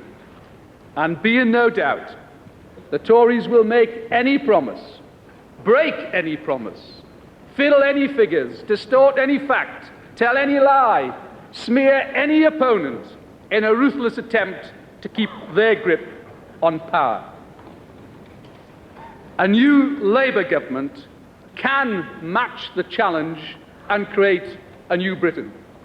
And we shall do it by working in partnership with everyone in industry and commerce. We shall do it by developing our policies through dialogue with all stakeholders, yes, including employees and their unions too. That dialogue is already well established through the Industry Forum. We shall build upon it with the policy task forces announced by Tony Blair 2 weeks ago, on information superhighways, on design, on competitiveness, investment and productivity, on small businesses, on finance in the city, on innovation, research and development, and on regulation and competition. And I've already invited unions to join us in that process. We will, through our policies, secure more and better quality investment in industry, commerce, and our neglected transport infrastructure. Nowhere is the collapse of the government's much-vaunted private finance initiative more evident than in the total failure to deliver the overdue upgrading of the West Coast main rail line. 2 years ago, the Chancellor announced the so-called go-ahead for a £750 million upgrading of the line. Since then, Railtrack has, yes, commissioned a costly feasibility study. Yet more consultants earning fat fees. Not a pound has been spent on improvements to the track, so essential to the economic well-being of the Midlands, the North West, Scotland and Northern Ireland. We all know that our country needs an efficient transport system, a system which enhances rather than debilitates our industrial performance. I say that rail privatisation has no constructive role to play in that process.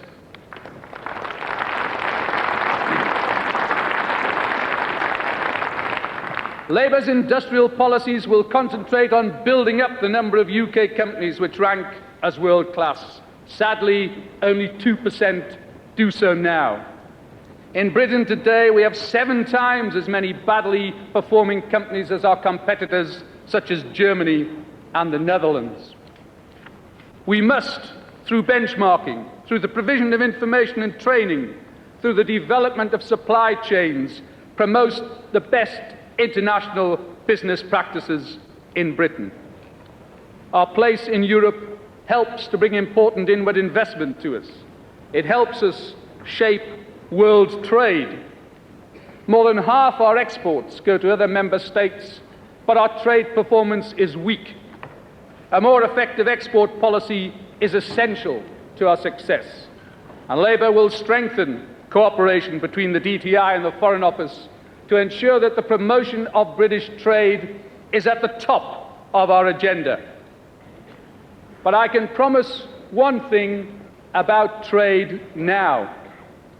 We don't have to wait for the Scott Inquiry report, which apparently may come before the Millennium celebrations begin, to promise that under a Labour government there will never again be covert illegal supply of arms to despotic regimes like Iraq and Iran or others. Never again will such monumental folly or dishonesty be repeated with a Labour government.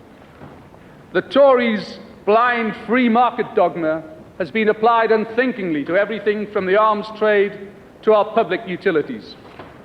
You know, it isn't necessary to get close to the Chief Executive of Yorkshire Water to realise that privatisation stinks. Billions to shareholders, huge salary hikes to directors, millionaires made from issuing themselves share options. Meanwhile, employees are losing their jobs. Consumers continue to be overcharged for the basic necessities: water, light, and heat. I can promise you today that all that will end with a Labour government.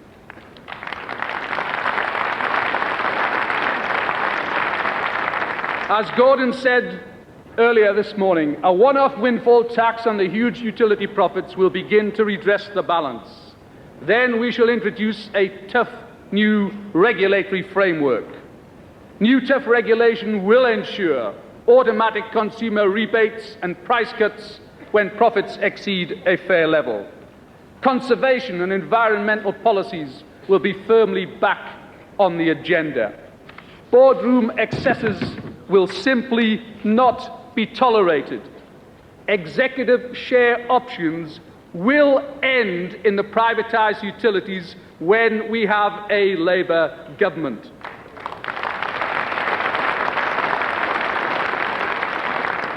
For Labour has set the agenda on executive pay and on corporate governance too.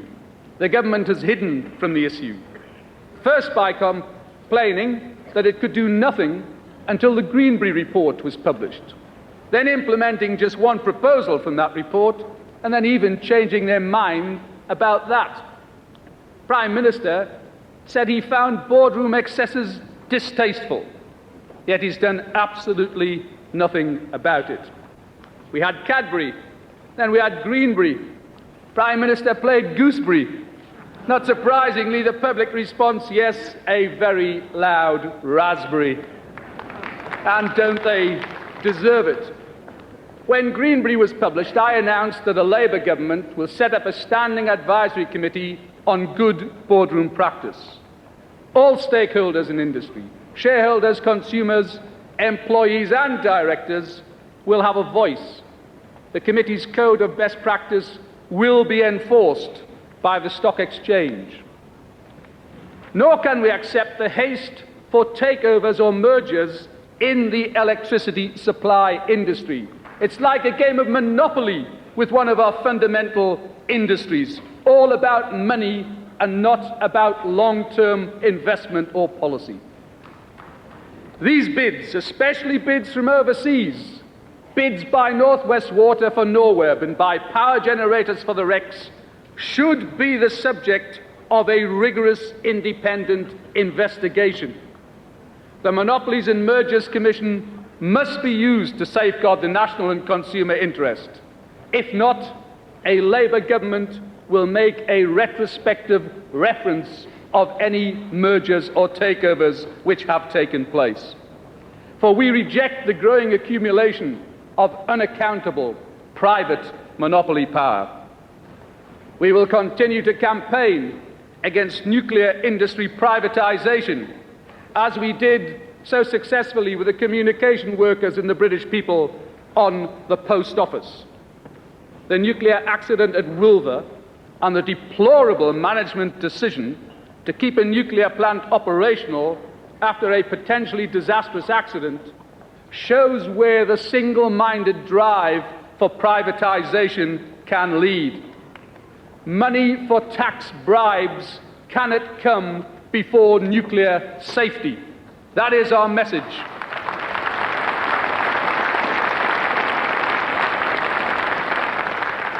After 16 years, the Tories have created an economy with increasing monopoly power, decreasing interest in competition, and little or no interest in consumers or employees. We shall attack restrictive and anti-competitive industrial and commercial behaviour. The Monopolies and Mergers Commission, the Office of Fair Trading, will be merged and reconstructed. A single competition and consumer standards office will provide a new deal for consumers under Labour. How often have we all heard company directors say, "Oh, of course, our people, they're our greatest asset in this company. But consult them, involve them. Oh, no, of course, we don't want to do that." World-class companies do exactly that. They bring people into the decision-taking process. They don't just focus on narrow financial criteria. So Labour will introduce the social chapter and the minimum wage. And in doing so, we shall begin to provide a new deal for people at work.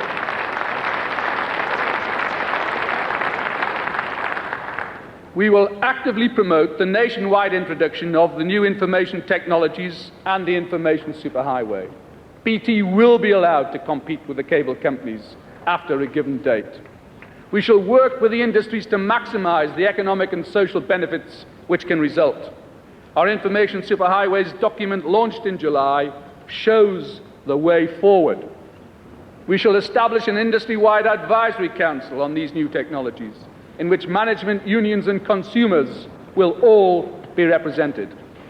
We will appoint a minister for the future, someone to work on those and other innovations to ensure that we effectively promote change and understand in advance the long-term economic and social implications of those changes.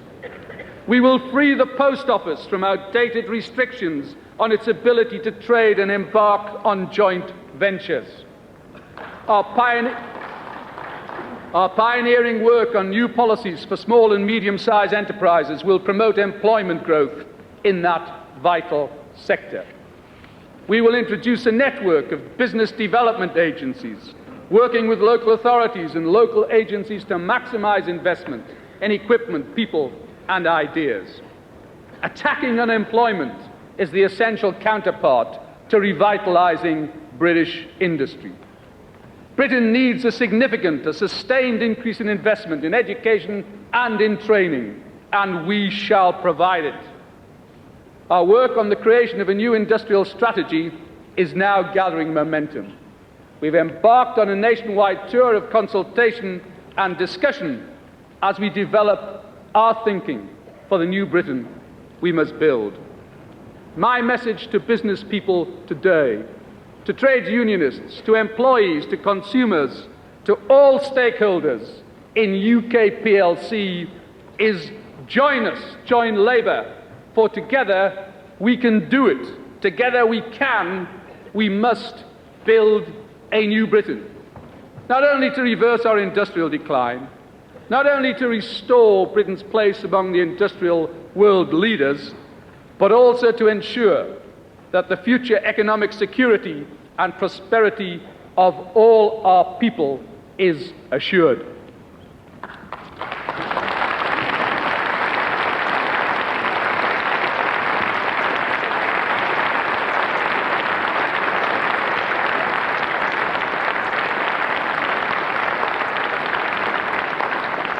The Trade Union Social Societies have a few more minutes in which to vote.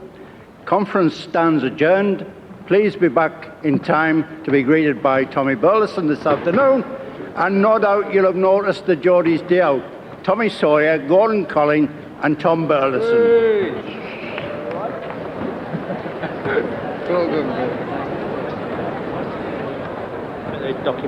Live coverage from Brighton will resume when the delegates return from lunch. Here is the agenda for this afternoon's session.